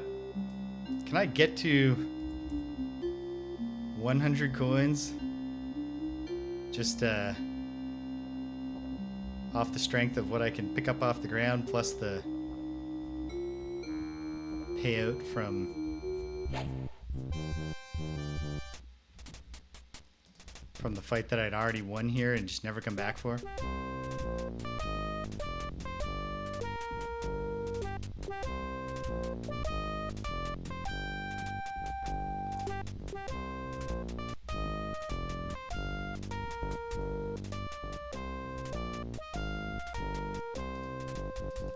So there's 10 coins I had left on the ground. Those are my coins.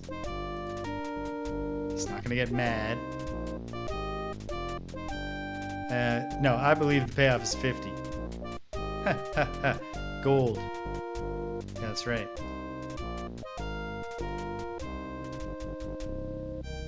Almost encumbered, but that's okay. I can toss some junk.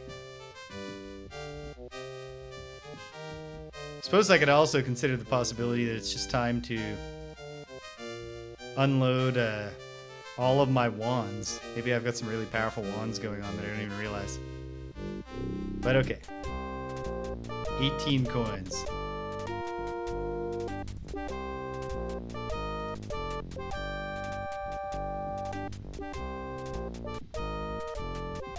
Did I get too optimistic about picking up coins in here? It's fine. I'll just go back and I'll do an easier fight. There's no need to put it all on the line and take on 5 dudes.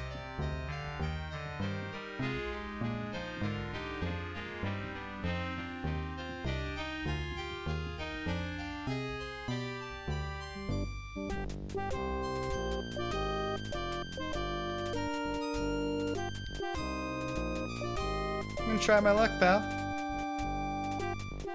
And just 4 though. Let's just do 4.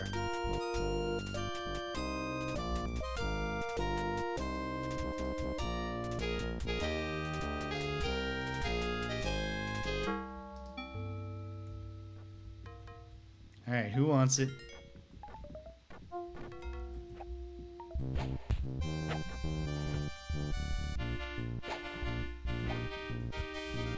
Yeah.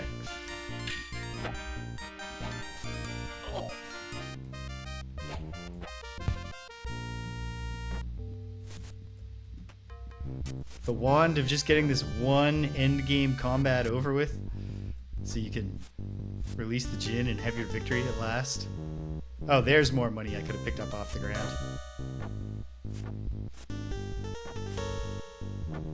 Oh, stop landing blows, you jerks. Can you not see that I'm well armored?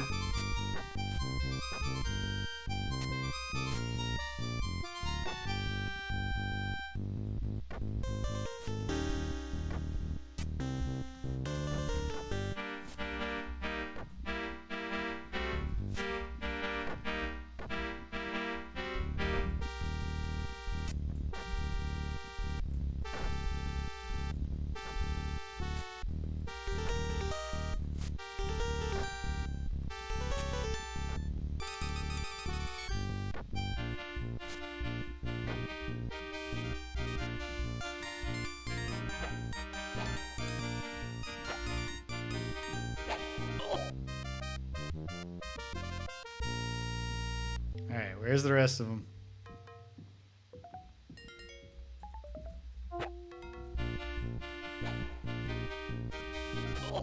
There. Landing some good old bashes. Is that the last one of them? No, there's still a woman. Where's she hiding?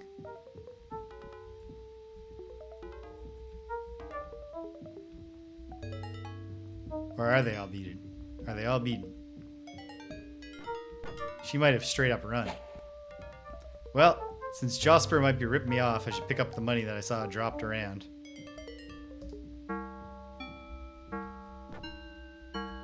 There's some. 15 coins.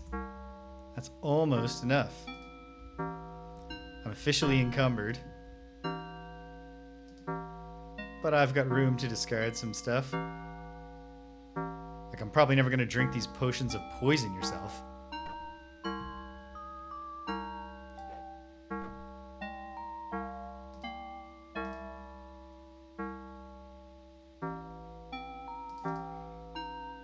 Never figured out what this does. Don't need it.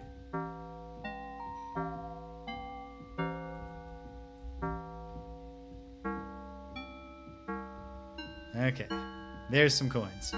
So even if one of them got away so I didn't technically win, I have enough if he'll sell me another potion of Iron Flesh, and otherwise I'll buy a bunch of healing potions.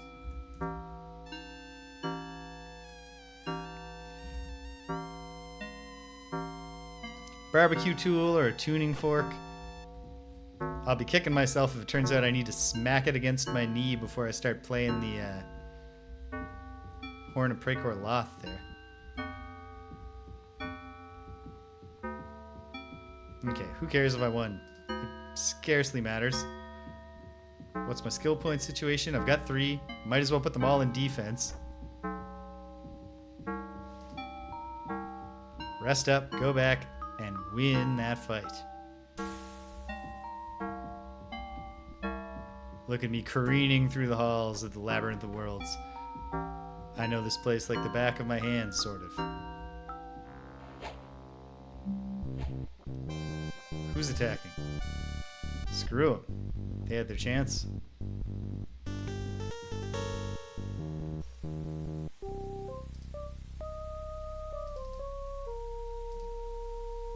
Oh, great.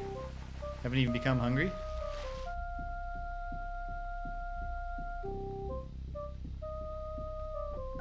Go charging home. Alright.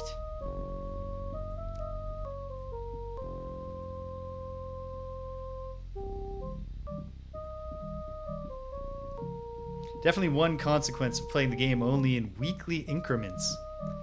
is that if I learned earlier some more about this Mors Gotha character, I did not retain that information.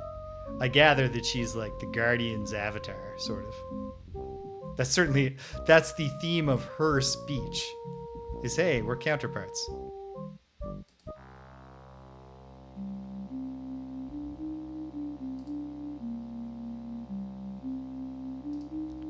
Full health.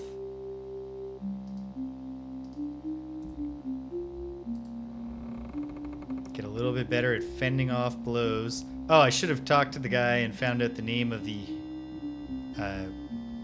spell, which I can easily do. I will do. Okay. Hey, Jeffrey.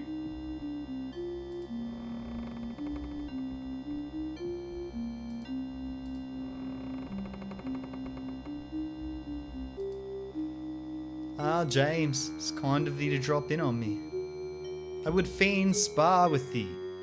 Couldst thou teach me to better protect myself from foes? Come, let us spar. Now let's continue. Protect myself from blows. Now let's continue. Protect myself from foes. No, thank thee. No, thank thee, Jeffrey.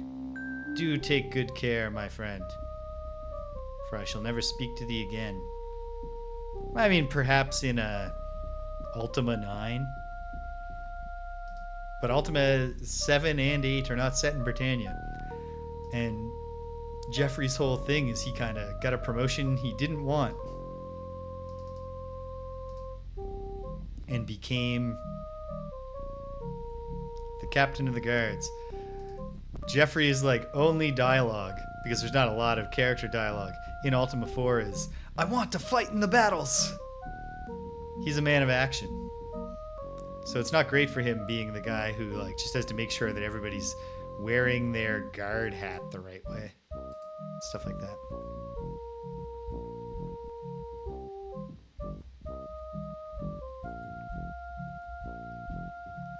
Okay. To the pits once more.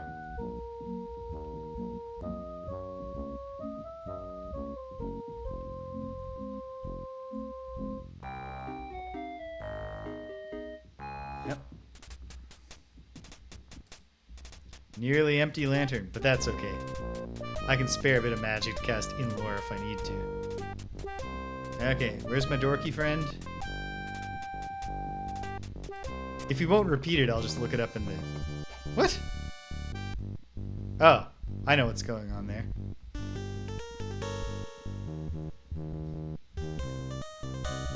Or do I?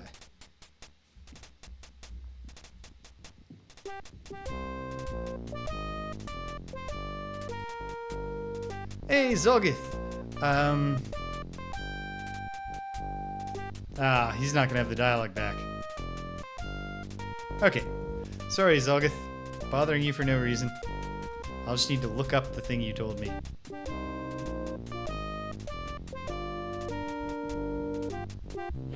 Oh yeah, there it is. The one who I didn't beat.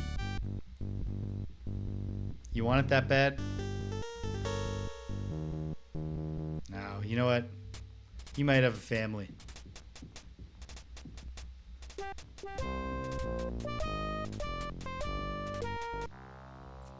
And, you know, I'll have the potion of Iron Flesh, so maybe I don't even need it. Kilorn Keep. Oh. Right here. Haha. And we're all still friends.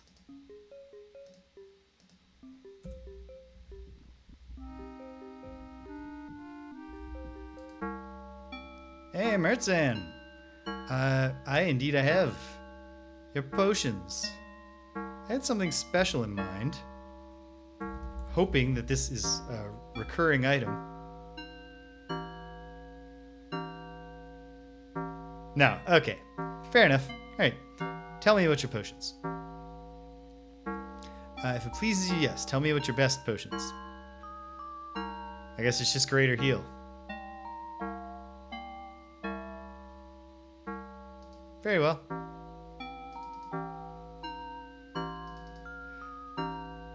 I had assumed the opposite, but I was holding out hope. But that's okay. a bunch of heal potions will also really help out here.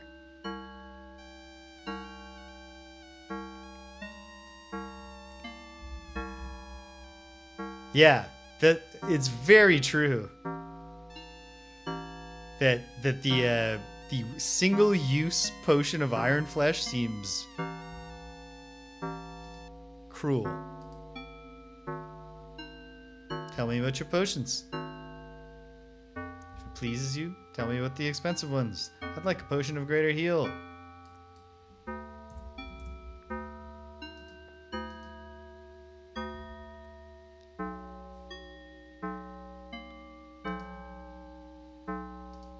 Oh, sweet. Redundancy. I guess I'll just content myself with what I got there. Okay. 3 heals. Is that enough? 3 heals and much better defensive skills. If it's not, well, I should go back to Augury if it's not.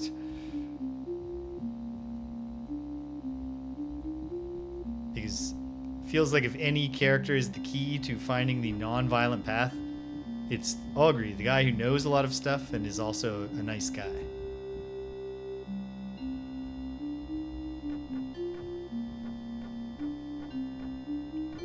Because he was gonna, like, and there's dialogue options with him to find, like, the secrets of Killorn Keep. You must be very careful not to release the poison everyone gas, Avatar. But I will tell you exactly where the poison everyone gas release mechanism is located. Because you and I are good friends. Hey, Morskatha. Who art thou? You're Morskatha. What are you doing here? What are thou doing here? Of course not. I'll destroy thee if you don't do this. How canst thou believe we are alike? I'm no better than my countrymen, nor do I claim to be. Power has no meaning or value without virtue. Yeah, you think I'm tedious? That's fine. That's your right. Alright, let's me and you just do this.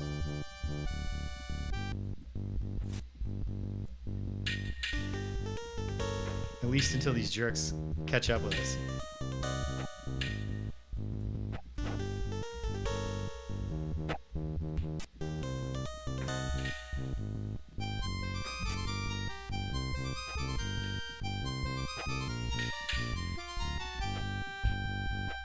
Alright, now do the getting out of here. She's obviously a better fighter than the rest of them. So if I can, I want to be hitting some of them. Oh, good. I can land a bash on some of these guys. Actually, suddenly pretty consistently. That's great. I'm not concentrating my blows at all. I even hit her. It's a sign.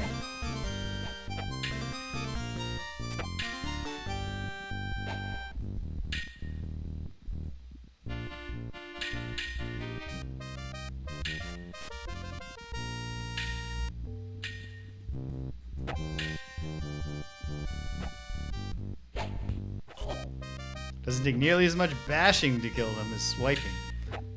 Because a mace is a bashing weapon.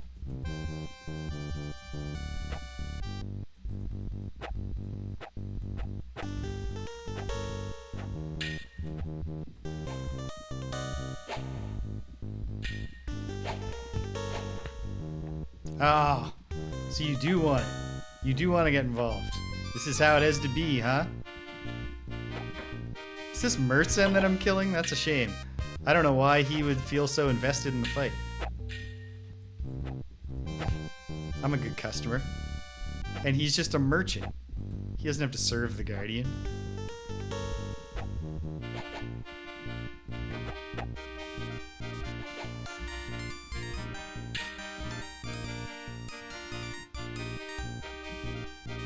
Quaff. Quaff. There we go.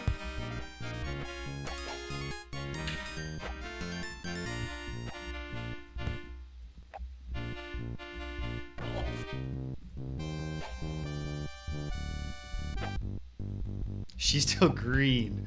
I hate that.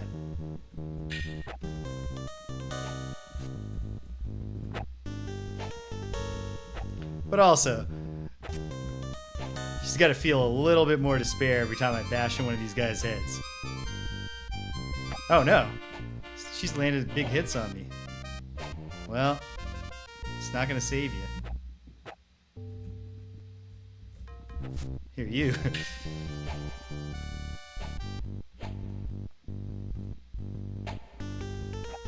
That makes sense. He threatens Mersan's money. I'll revoke your merchant's license. Or I'll regulate the... We'll start putting price controls on potions of iron flesh. There we go. That's the yellow eyes of the demon I like to see. Red. Okay. It's over, Gotha. Can you hear the music? Can you hear the song? The jaunty song of about to get a kill?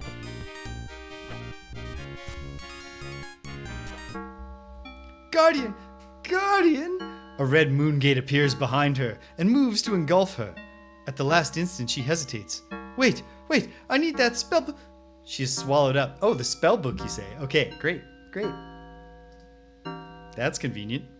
Gentlemen, you still want this shit? This is the point where I'd personally give up.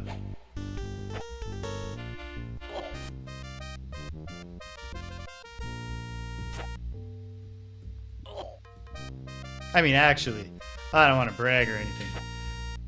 Try to hold myself up as some paragon, but I would never be involved in this fight because I would not become a servant of the Guardian. I'm too morally upright for that shit. Oh, excuse me, buddy. Oh, hey. Nice. She didn't even put it in a locked chest. This book appears to contain magic formulas. Something contains reference to the Guardian and his servants. However, much of it is written in obscure scripts. Well, that's a typo. Which you are unable to decipher. The first page identifies it as the property of Mor's Gotha. She's like a little kid. She gets that stamp, this is property of, and then writes her name. Okay, good. I was like, if the Trilkai just arbitrarily are also turned into my enemies, I think that sucks. We're buds though, right? Yes.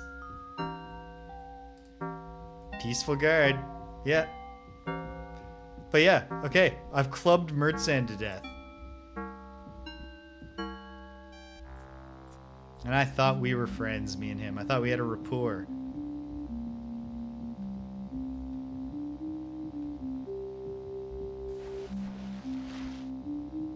Okay. Oh, hey. What if I threw down a save to commemorate getting through that difficult battle? Which, for whatever reason, my extra training in defense suddenly made me more accurate with bashing. And then the best defense, well, I guess that's the logic. Best defense is good offense, right? So once I was a little bit better in defensive training, I was like, oh, right, if I just bash their heads in, problem solved. They won't be hitting me too much.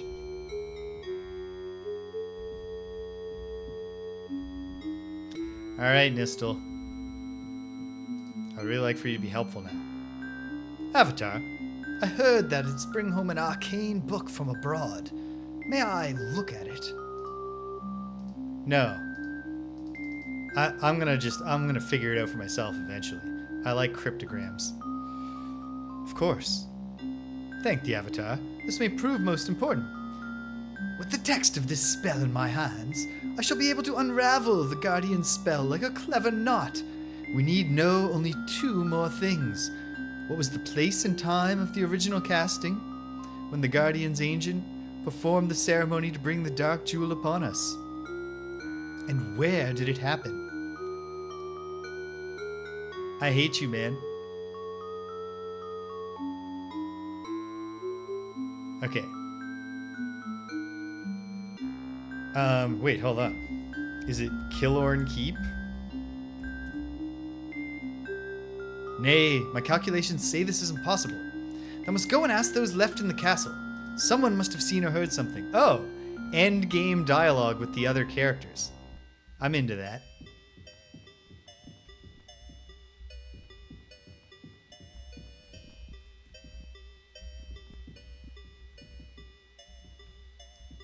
as tradition dictates, we'll talk to Miranda first. Avatar, good. I've been expecting thee. Recount my accomplishments. She records them, gives them to everybody. She's got no new lines of dialogue. Excuse me, Miranda. I must go. Alright. My gut tells me that it's going to be someone not, important like Charles. But nonetheless, if there's going to be finally some endgame dialogue with our dear companions, let's experience it. Hello. Yes, my friend? If you'll excuse me, I gotta go back to my work.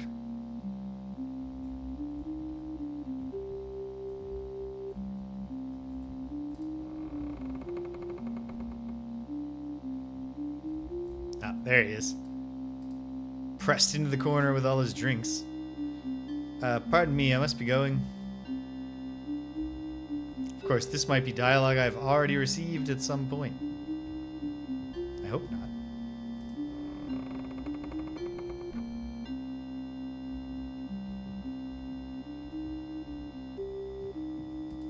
What if Faradwin's a traitor after all? Maybe I can beat this information out of him. Yes, James? What must I do for thee? Or did he mean people left in the castle, like left in Killorn Keep? That would make sense.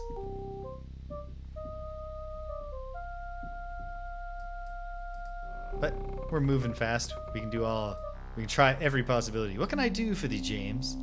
Friggin' nothing. Actually, hold on. I would speak to thee of thy experiences here in the castle. You still think Faradwin's a killer. What else dost thou know? Well... yeah, you got angry at Patterson. What else? Speak to thee later, then. It's not super helpful, Julia.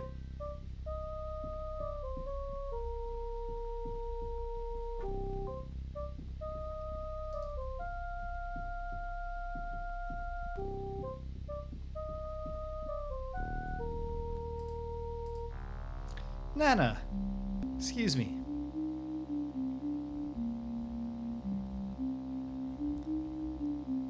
It's probably the... okay, yeah. Let's go talk to the Trilkai. Back in old Killorn Keep. I mean, maybe I'm wrong like a fool. It's alright. We're racing around at a high speed. We're closing in on the end. It's gonna come together for us. I believe it in my heart.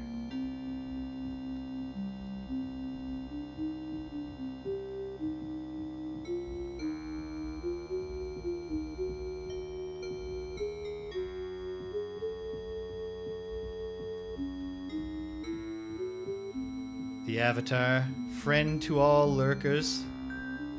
Except, I guess, those specific ones in Prekor Loth's tomb.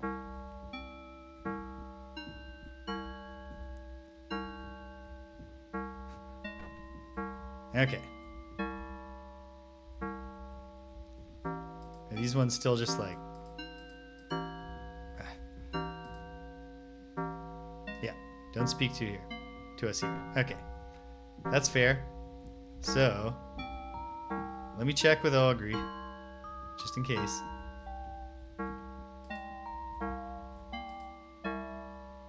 Such a commotion! 'Tis like the ancient days of Killorn, but what was it thou wert wanting, master? What canst thou tell me of the keep? Yeah, okay. Why does it fly? Who lifts it? I cannot tell thee that, young master. I may not speak of that individual. Perhaps we should speak of something else. I'm thinking the non-violent route with Morse Gotham might involve sabotaging Killorn Keep or something. Which, when you think about it, is actually extremely violent. Okay. Will they, by any chance, have new dialogue? Come on. Hey, Blackie. Would you tell me again what you saw Miss Del do? The spellbook Morgotha has brought with her is very important. I hear her thinking of it often. It contains some spell having to do with black rock? I have never heard of such a substance. 'Tis a strange tale. I shall inquire about this matter. Methinks ye shall tell me thee little. Oh, Morse Gotha was a guy? Or no, Mistel.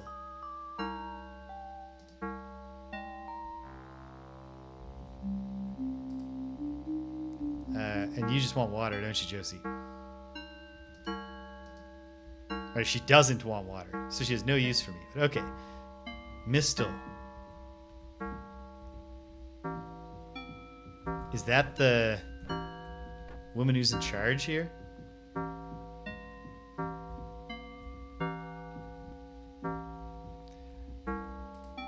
Yes. Hey, Mistel. This invasion is a disaster. A disaster for whom? For me, of course. That Gotha woman walked in, took over the whole keep just like that. The nerve. Gotha? You mean Morse Gotha? Titan's teeth. You're not supposed to know anything about this. Look, don't tell anyone anything, all right? I must go salvage my career. No, hold on. Will Morse Gotha and her siege army never leave? Exactly why is she here? Titan's teeth. Da-da-da. Okay. Why does this trouble you so much?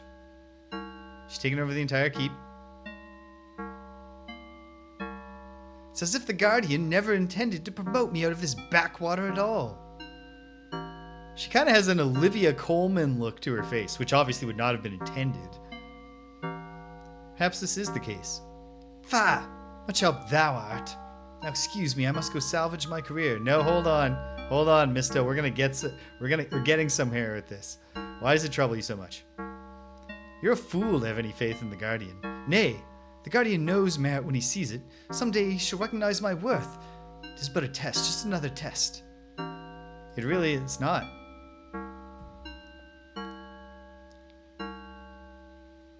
Have faith? The Guardian shall favor thee yet? Of course, that doesn't change anything. Okay. So, Mistel cast the spell. Does Altara know anything? She's gone, but she's left a letter.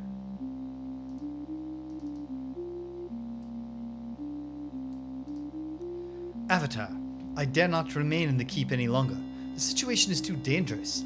Mars Gotha has arrived with her murderers. Be wary of her. Oh yeah, no kidding. For she may discern thy true nature. The spellbook she carries may be of great interest to thee.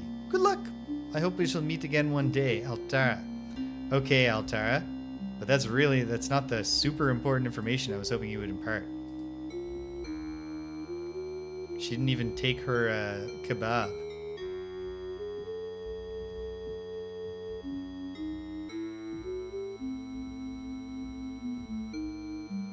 And you got nothing?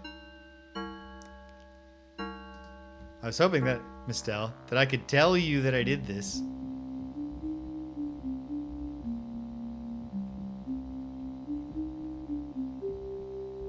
Could there be something more in Gotha's...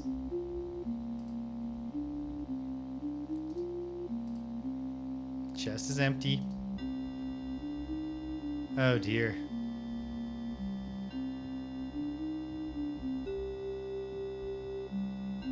Okay. Time to think. Here's the thought. What is the place the Killorn Keep is located in called?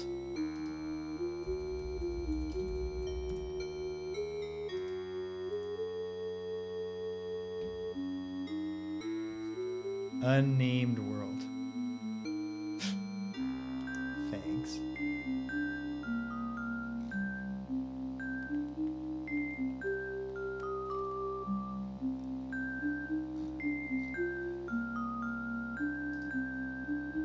An unnamed keep over the wastes.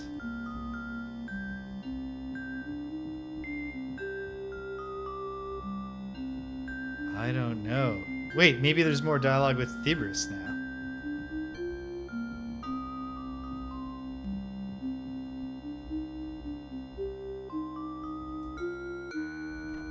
Is he in his room? No, he's just right here. Tell me again of Killorn Keep.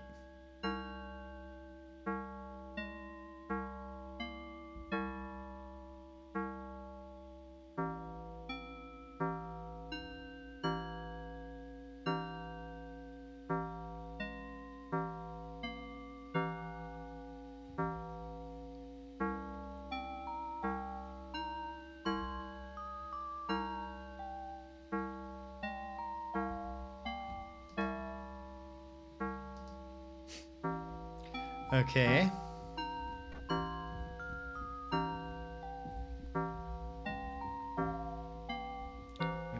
I don't feel like it's going to be the Northern Wastes.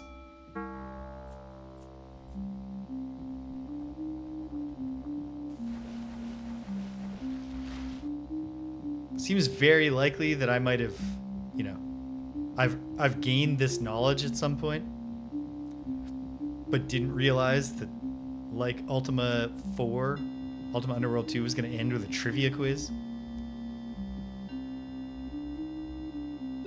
But, okay, let's try it. Northern Wastes. I'm not confident in that.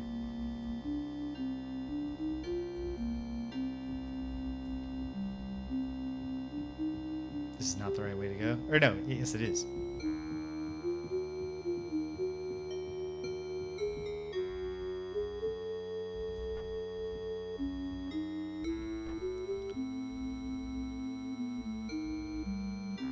Retreating to his inner chambers.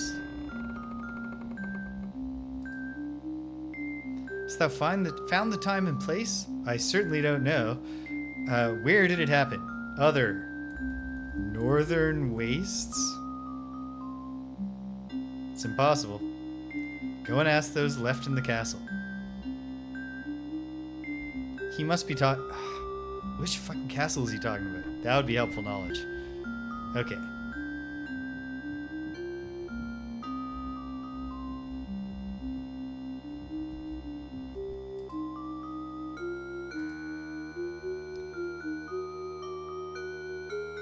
Canst thou think of anything that might tell us more about our situation? Chanting in the throne room. That morning, or perhaps the fourth bell. Throne room, fourth bell. Yes. That's all, Nell.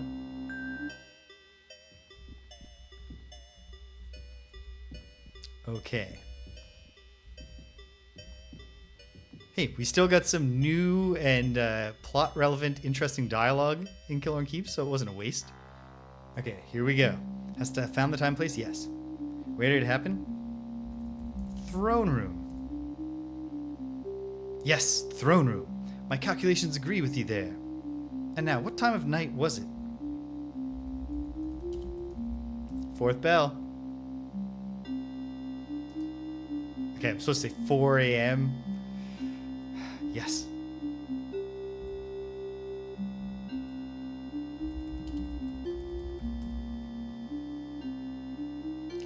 "4 o'clock in the morning. Yes, in the throne room as dawn broke. My calculations are complete. Now we may..." What's that noise? Suddenly you hear running footsteps and a distant shouting. Julia bursts into the room, her sword bloody, her chest heaving, a gash running down her right shin. Avatar! Soldiers are pouring out of the gem, an army of them. If thou hast any hope of saving... She breaks off and now stares into the corridor, shocked. Julia, what is it? Morse Gotha steps into the doorway. Led me right to him, Julia. From behind you, Nistel calls out, Julia, you must get me to the throne room. Morse Gotha chuckles as she watches them leave. Then she turns to look you in the eye. Let's go. Okay. We literally just did this, and it did not work out well for you, did it?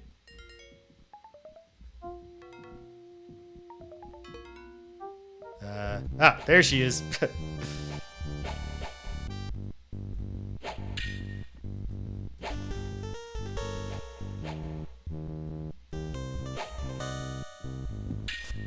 Have I lost my mojo for bashing, though? Fine. We'll go back to the swiping style. At least I can swipe this dude down pretty easy. Come on. Bash. I just want to bash her head in. So, what I thought when the Guardian took her through the Moon Gate was that it was a classic, villain punishes his failed henchman. No, he was actually saving her so that I didn't kill her.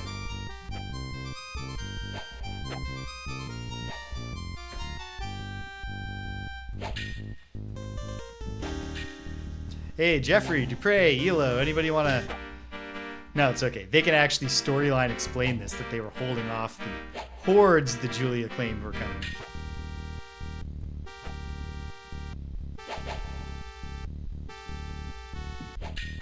Come on, Avatar. Get your mojo back with the... No.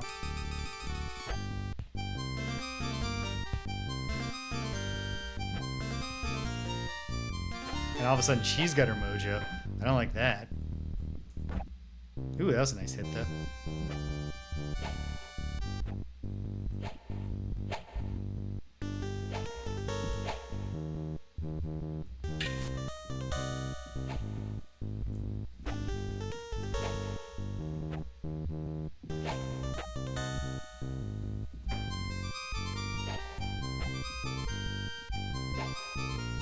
My very first instinct when Nistel said ask the people in the castle, and I said, I bet it's one of the, like, unimportant characters. I should have followed that to its logical end and just talked to all of them before I was like, hey, you must mean kill and keep.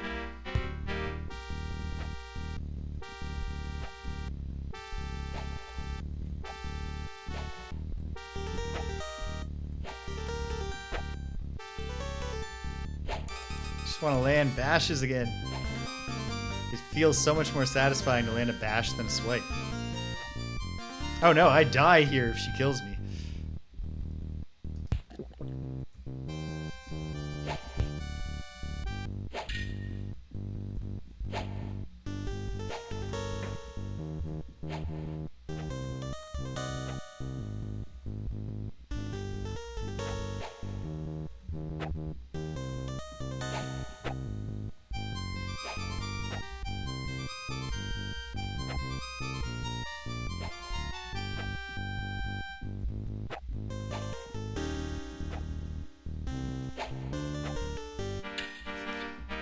Got Nistel's walls, at least.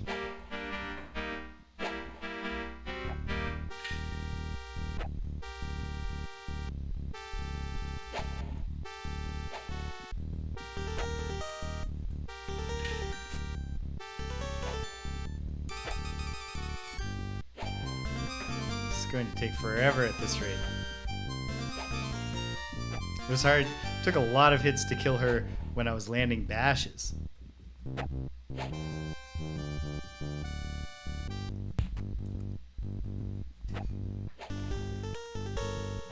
And I can't buy any more potions of greater healing from Mertzan.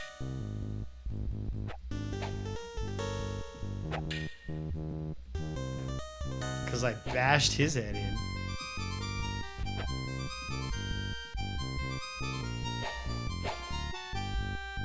What about poking?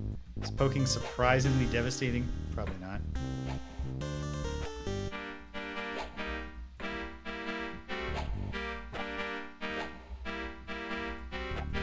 Angle down a bit. Does that matter? Ha! I'm landing bashes. Just had to tilt my head forward. Well, I landed one.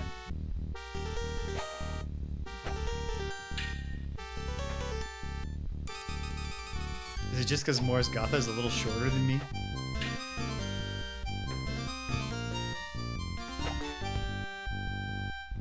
Doesn't look like they're doing even as much damage as my swipes. But it's tough to say.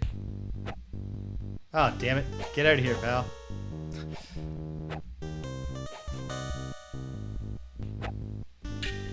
Hey, there we go. Yellow eyes. Alright, feel a bit of despair as I bash your dude's head in. Yeah, sucks, doesn't it? Because you know you're next. Oh, but then she has to land a blow. Destroy my confidence.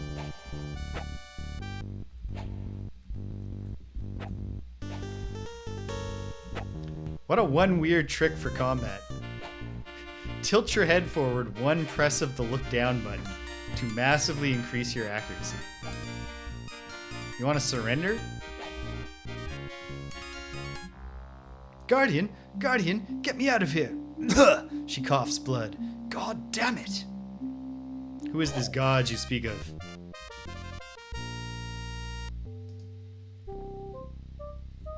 The fool.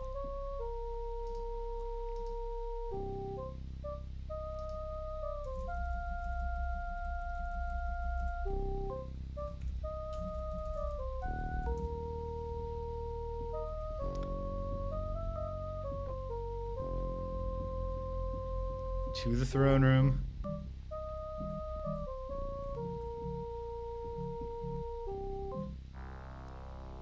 Avatar, we have very little time. Art thou ready to begin? Aye, Nistel. It is time. As Nistel begins reading from the Book of Morse-Gotha, you raise the horn of Prekor Loth to your lips. You feel the demon strength surge within you, and a mighty, ringing blast issues from the horn and echoes through the chamber, shaking Castle British to its very foundations.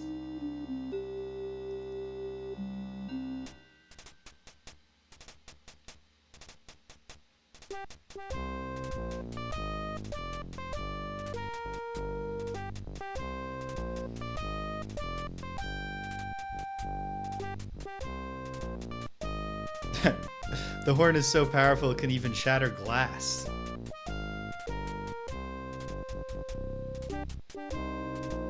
Again, thou hast bested the Guardian. Thou hast shattered the curse of the obsidian jewel. By the power of thy strong hands and quick mind. And it hath passed from us like a fever stream. We are at peace again, Avatar, and we must return to the task of rebuilding our nation.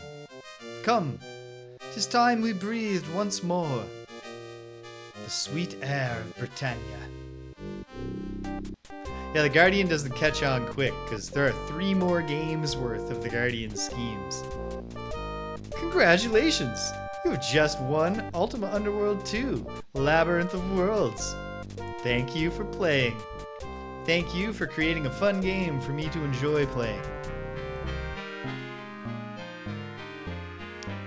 Paul Nurith, producer Warren Spector, Doug Church. Bunch of artists, thank you British. Screen designers, there's no time to read everybody's names, so let's all just do our best to read them in our minds and memorize them.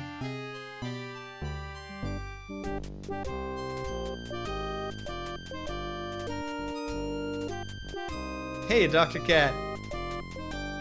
I assume that's the real Dr. Cat, and not the Ultima character Dr. Cat.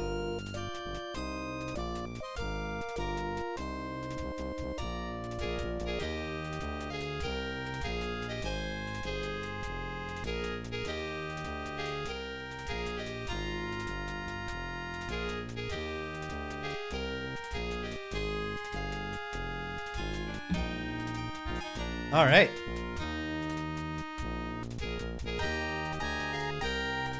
Cool. The end. Awesome.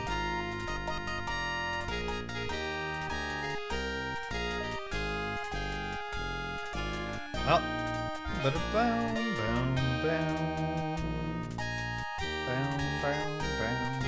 cut down, and it's done. All right. Cool. Ultima Underworld 2, Labyrinth of Worlds. Ah, Defender of the Crown. If it's the game I'm thinking of, I played a fair bit of it on Nintendo Entertainment System without ever being very good. But there's like jousting, and there's like a mace fighting thing where you're invading where you're trying to do a siege, something like that. Is that the game I'm thinking of? The game that you're talking about, I mean? I don't know. So, final thoughts on Ultima Underworld 2, Labyrinth of Worlds. I really liked it. I thought that, there's a sense in which the Ultima Underworld engine, designed for is it just sword fighting? There is, at least in the NES version, there's like a side-scrolling castle invasion thing. If it's the game I'm thinking of. Yeah, but I've said this a few times, that the Ultima Underworld engine, sword fighting, yeah. The Ultima Underworld engine is obviously built for Ultima Underworld, which was not even supposed to be an Ultima game when originally conceived, and is about exploring a big, continuous dungeon, a single location. And so in some obvious ways, the engine is not as well suited to a narrative-based game where you go to a bunch of different worlds. And yet, I think it worked on the whole. I think that although every individual biome is smaller, the game felt huge. Like I can't calculate like volumes or areas or floor maps.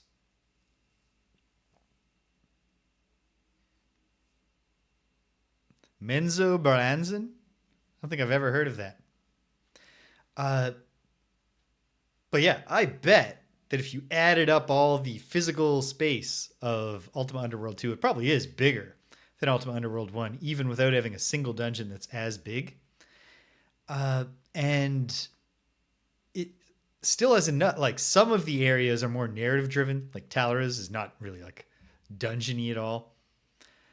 But there are enough times that they're just like, okay, you're in a dungeon now. You're in the Tomb of Prekor Loth.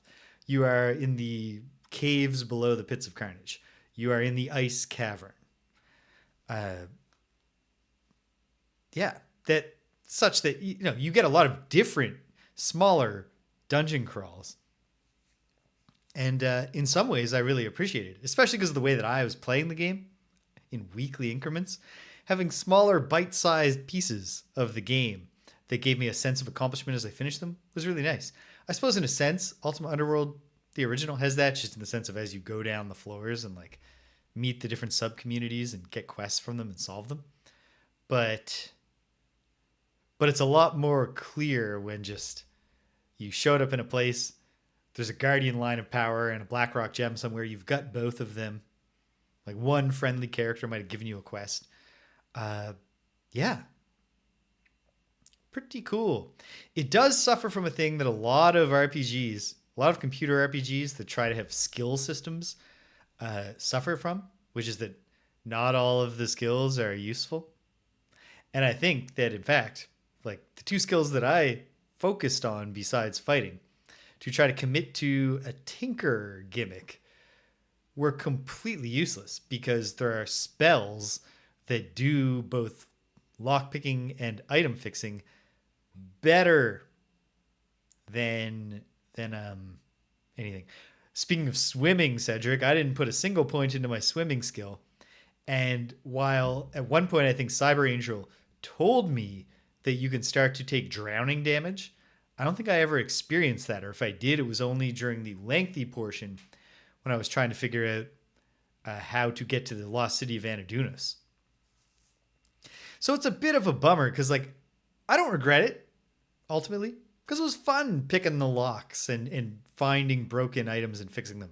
And I could have been doing that anyway with magic if I had trained it up. But I did have fun doing it the way that I chose to do it. It's just that then I hit a wall where, although there was a way to solve an end game puzzle without magic, I don't know that I ever would have figured it out.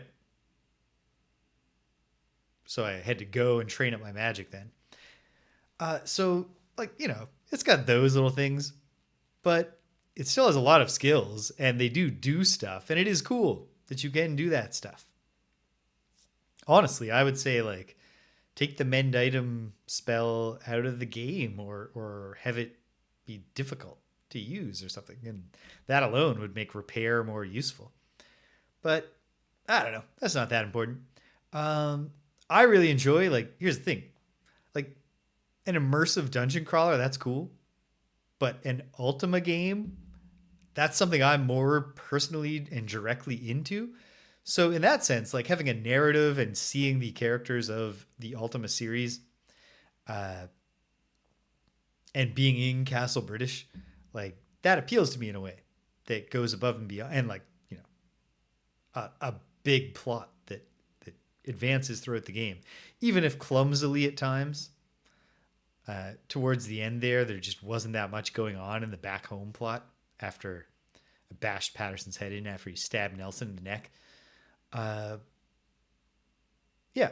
So I enjoyed the plot. I enjoyed the range of different options there were for solving the mini puzzles, which is also a really cool thing in Ultima Underworld, the original. And yeah, that was cool. Combat is like, it's not the most exciting action-based combat system, but it's fine. And when you're winning the fights, you feel Cool. I'm interested to know if is tilt down slightly and now your bashes hit consistently. Is that actually a mechanic in the game? Because that's kind of weird. But there were times when I just could not figure out why. Sometimes I was super accurate, and sometimes I wasn't. And in terms of the overarching plot of the game, of the Ultima series, I really like this because it feels like if you are not a person who wants to play an immersive first-person dungeon crawler, you could skip this, and I bet that you'd feel pretty seamless through to Ultima 7 Part 2. And in fact, there's some obvious seams. Like, why doesn't the avatar have the black sword? Why can't I beat like when Mars Gotha is like, time to die avatar? Why can't I be like, hey sword, kill Mars Gotha? Because it would be game breaking. But like, so there's gaps there. But it does feel like, despite being non-essential, it's also cool that we got to go to different worlds and get a sense of like what's it like in a world where the Guardian schemes have worked. And it turns out it's not exactly the same everywhere he goes because he has his own different agenda everywhere that he takes over. I'll shout out again, although I'm not. This is not a unanimous. I am not with the conventional wisdom as far as I can tell. But I thought that the Talaras section was just a great little bite-sized piece of narrative, like its own mini Doctor Who serial, and like one of the good Doctor Who serials. I really enjoyed that. My least favorite part was the Scintillas Magic Academy. But kind of the thing that made it the worst part also made it the only, like, if it wasn't the worst part, it would not be possible. Like, I would have been screwed.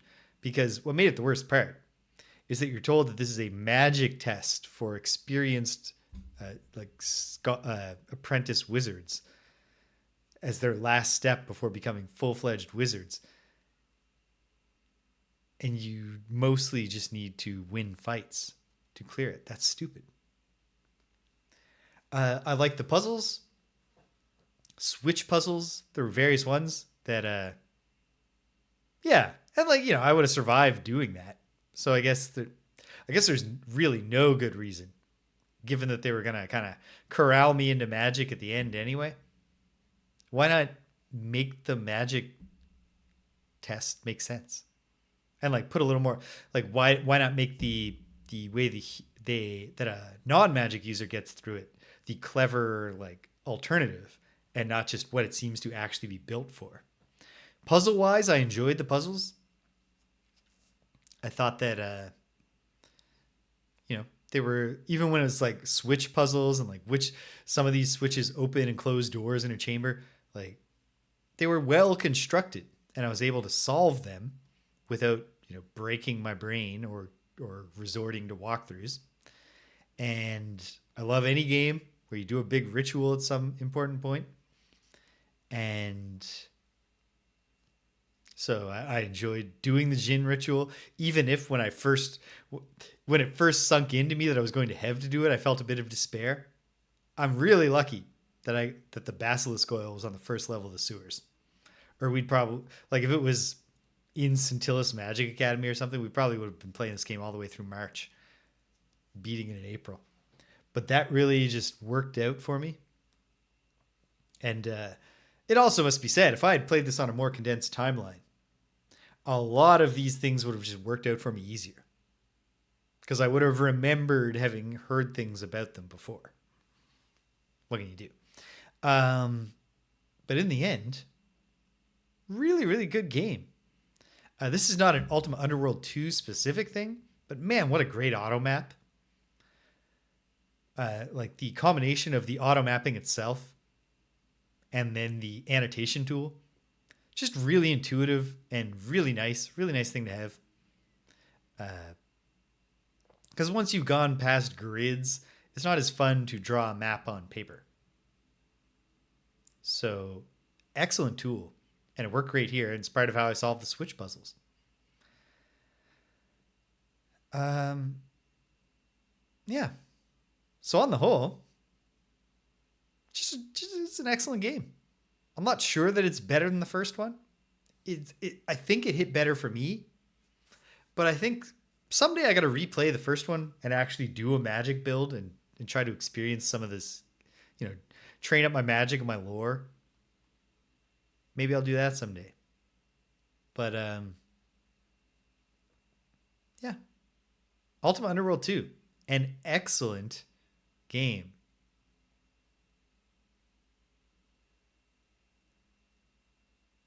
Yeah, I get the sense that the consensus is the second one isn't as good. And probably a lot of that is because a lot of fans of the first one would be fans of the immersive sim genre more so than they are necessarily Ultima fans. That's probably part of it. Because yeah, the engine is less fit for purpose for what they did with it here, but it worked, in my opinion, at least. And yeah, good game. It's true. And those are now on the ever expanding future list of games that I want to play on this stream. System Shock one day. See what Warren Spector did when he tried to take these ideas and double down on them. Because even though, like I said, the immersive sim aspect is not the main thing that appeals to me, it's still really cool. I wish they could have gone one step further and let you put things on shelves and tables. But I can also imagine why that would be extremely difficult to code. I can imagine ways in which that's actually not a simple feature that you just add willy-nilly to the game. And also, because, they're using an engine that was designed for a game where probably they weren't thinking about things like, putting food back on the table in Castle British. Really, really good game. And yeah, opens up this new pathway in my mind. Someday, System Shock, Deus Ex, all that kind of stuff. So that's cool. Is there anything else important for me to say about Ultima Underworld 2? I'll say this. There was some just cringy juvenile humor in Ultima 7, The Black Gate. I appreciate that there wasn't much of that here. There was humor, but it felt much less like men who are much older than 13 indulging their inner 13-year-old. I laughed at some of it's an inspired joke that the way that you get Blog on your side is to give him a gray rock and totally flip the table on White Rock, Black Rock. I really appreciated that. When I found that gray stone, it kind of clicked in my mind. I bet this is a thing. But when it was, I really appreciated that. And oh, that's exciting, Stimpinski. I will look forward to hearing about that while I'm playing Mario Maker 2 next Sunday. Yeah, okay. So, Ultima Underworld 2 continues a long streak of me playing games that I quite enjoy on this stream. The only times that I've played bad games that really made me angry on this stream has specifically been during Greg and James beat 'em up on Tuesdays. Pardon me. And we played some terrible beat 'em ups on that show. But otherwise, because I'm obviously curating a list of games here, I'm picking games that I expect to really enjoy. It's worked out for me. But in multiple lineages that we've been playing through together, we are closing in. Because after Mario Maker 2, probably the next thing I'll do on Sunday is Quest for Glory 5 Dragon Fire, which I have already seen moments of to get my stream frames ready for when we do that one. Yeah, I curse a lot more on the Tuesday show because I'm much more likely to be mad at the game we're playing, even though there aren't that many games on the Goon tier. But some of those games on the Goon tier I really hated. I mean, all of them. That's what the Goon tier is for. Games that we absolutely despise. Thank you, your mom. It's a thing where it's, until recently, Greg and James beat 'em up has been a significant outlier in terms of engaging any kind of audience at all. But I believe in the project is fun, and like having a weekly hangout with my friend Greg is already enough for me. But I also believed in the idea as it having some kind of appeal, and at least some people are starting to, join in. And I think that might be one part of it, is when we were doing all the most notable beat 'em ups through 1993. It's like, okay, yeah, I'd rather play Streets of Rage 2 than watch you play Streets of Rage 2, man. But when it's just like a whole bunch of random games, you're always going to find something out. I'm really looking forward to getting back to that downtown game. I got to figure out what we're going to do with the controls, because that game, it's a top-down beat 'em up where the characters can rotate 360 degrees, but that was done in the arcades with a controller where your movement joystick was also a rotary dial. So you would move it around to move and twist it to turn. That's not emulated by my joysticks. At least in the top-downy sense, yes. From what I remember of the Ikari Warriors, it's a little less beat 'em up-y, even if there's fighting. But it's been a long time since I played Ikari Warriors, so I could be wrong about that. But it is that kind of perspective. Oh, they had that joystick. Cool. Yeah, I think so, Stimpinski. But like, it's also the joystick. Like for the arcade cabinet for this downtown game, the joystick is also the twist thing. So it sounds really interesting. Like, I would love to. I doubt I'll ever encounter a downtown machine.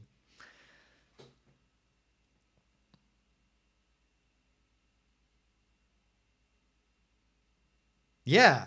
Okay, yeah. That makes sense. Octagonal, because it's 8 directions. I bet it's the exact same thing. In fact, I've looked at pictures of it, and it kind of looks like that. So I bet that's the idea.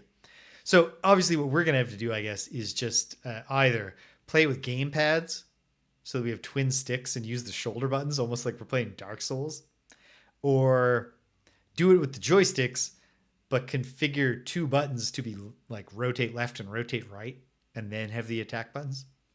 I'll figure it out. I got a couple days. There's not going to be an easy way to do it, but we'll figure something out. We'll get it working. Enough that we can at least find out what the game's all about. It doesn't hurt to have infinite quarters when you're playing on an emulator, so we do have that going for us. But yeah, Quest for Glory 5 is coming, and to make my fancy stream frames, I have watched the intro with the sound off, so I'm not, and like without reading the dialogue. Looks like shit. And that's actually of the not of the 3D era nadirs of series that I've got going on. That's actually the one where people say like, it's disappointing, and like it would have been nicer to have just a game in the style of the third and fourth ones. But it's still like it's a good capper to the series. I've never heard anything like that about Ultima 8 and Ultima 9, which are coming. We still have another Ultima 7 to get past, but they're coming. I've never heard that about King's Quest Mask of Eternity, which is coming really soon. So yeah, we got some suffering coming up on the horizon. But I'm going to also, other things, before I do Ultima 7 Serpentile Part 2 in the summer, I certainly hope to complete Quest for Glory 5 Dragonfire. Probably won't be that long of a game. Then I would like to check out like some things I'm thinking about doing in this little interim. I include Starflight 2, Trade Routes of the Cloud Nebula, which I love Starflight 1. So that would be fun to do. Have you ever played Starflight 1? I loved Starflight. And I don't think that Starflight 2 is all that much different from the first one. It's so good. So good. I'm really excited. So yeah, you know what? I should try to get that in, because I don't like the first one took me something like 8 sessions, and that included a complete start over in session 4. So I bet that I can probably finish that game relatively quickly. But I also, someday I want to do Disco Elysium I've already purchased it, but I haven't done it yet.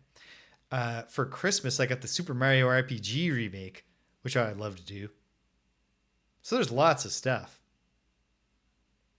And fairly soon I'm going to start Dark Sun Shattered Lands on Saturday after the King's Quest saga. All kinds of exciting stuff on the horizon. Well, I mean, here's the thing. Like, I can't do it all. There's not enough time. But those are just some of the ideas I'm kicking around for what to do between now. I'm going to hold off on Serpentile Part 2 until the summer. So that, because from what I understand, it's a big game. So I would like to try to do it at a time during my vacation when I can put in a little bit more time on it day to day or week to week, like more than just one session. Try to condense it in calendar time. Yeah. Time will tell, but there's lots on the horizon. Very next thing's on the horizon. Because I should wrap this up and go eat supper and all that stuff. Finish off my anniversary weekend with my lady, with my fellow triumpher and for the king. So, yeah, what's coming up? Well, Tuesday, Greg and James beat 'em up. We're gonna check this downtown game again, and then just keep on. We're gonna finish off the arcade beat 'em ups of the '80s. And then we'll hop to a different platform for a little while as we pick our way through every beat 'em up that came out through 1993. Come Friday, we are off for a second week in a row. Rich hasn't explained why, but he is not available. So that won't be happening. But then on the 15th of March, Michaela should be making her debut on Friday Night Frosthaven. For our 50th episode, which is exciting. So that'll be fun. Meanwhile, Saturday will come. You know what? Unless Danielle and I come up with some big plan for Friday, maybe I'll use the day off, the night off from Friday Night Frosthaven, to do some Lolo. Because I'm awful close to the end of Lolo 3. I don't know, though. That's not a promise. It's just a thought. Then the weekend comes again. Next Saturday, we're going into Chapter 5 of King's Quest VII, The Princeless Bride. Crisis in Etheria, which I'm told, specifically by you, Cedric, is the best part of the game. And I was told by both Cedric and Firekrillin that it's the more complex part of the game. So I'm excited to dive in, see what that's all about. Not sure we can do it in a single day, but maybe we can. Who knows? Maybe I just got the beating For the King and Ultima Underworld 2 today. Maybe I just got the good times rolling now. Maybe I'll beat Lolo 3 on Friday and just come crashing in to King's Quest 7 on Saturday. And then next Sunday, at long last, it was November or December when British told me, hey, I found this cool Mario Maker 2 world you might like. And I'm going to check it out finally. Right here. Variations on a theme of Miyamoto. We're going to play actual Super Mario Bros. Level 1-1. And I will make all the same... at this point, there's no observation I can make about 1-1 that is unique or original. Notice how they set you up here so that if you're playing for the first time, you discover that your head bounces on the thing. You're underneath the bricks so that even if you think the mushroom's bad and you try to jump over it, you're probably going to land on it. And then you find out that you get a power up and etc. How it teaches you how to play the game. But I'll make all those same observations. And then we'll look at Lost Levels or just Super Mario Bros. 2 Japan 1-1 and see... Well, when Nintendo made a troll game, there was just variations and messing around with your expectations of what Mario is. What did they come up with? And then, with all that knowledge, we'll go see what this intrepid developer did when he created an entire world of 1-1 variations. Very excited for that. And that's our week coming up. Because we are done with Ultima Underworld 2. This is the last time that I will be viewed through this tiny little window. Advance notice that the Quest for Glory 5 Dragonfire stream frame is just not going to look as cool as this. but that's more on the game and what it's giving me to work with. Okay, that's where we are. That's where we're going. This was a blast.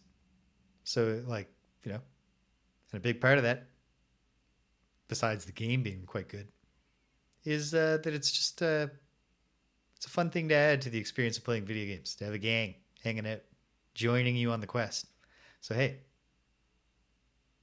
I really mean the things I'm about to say when I say, if you stuck around to the end, thanks for sticking around to the end. If you came and you left, well, you can't hear my voice, but I'm glad you stopped by anyway. So thanks for dropping by. And until the next time that we are going down that green pipe together, take care of yourselves and be kind to everyone you meet.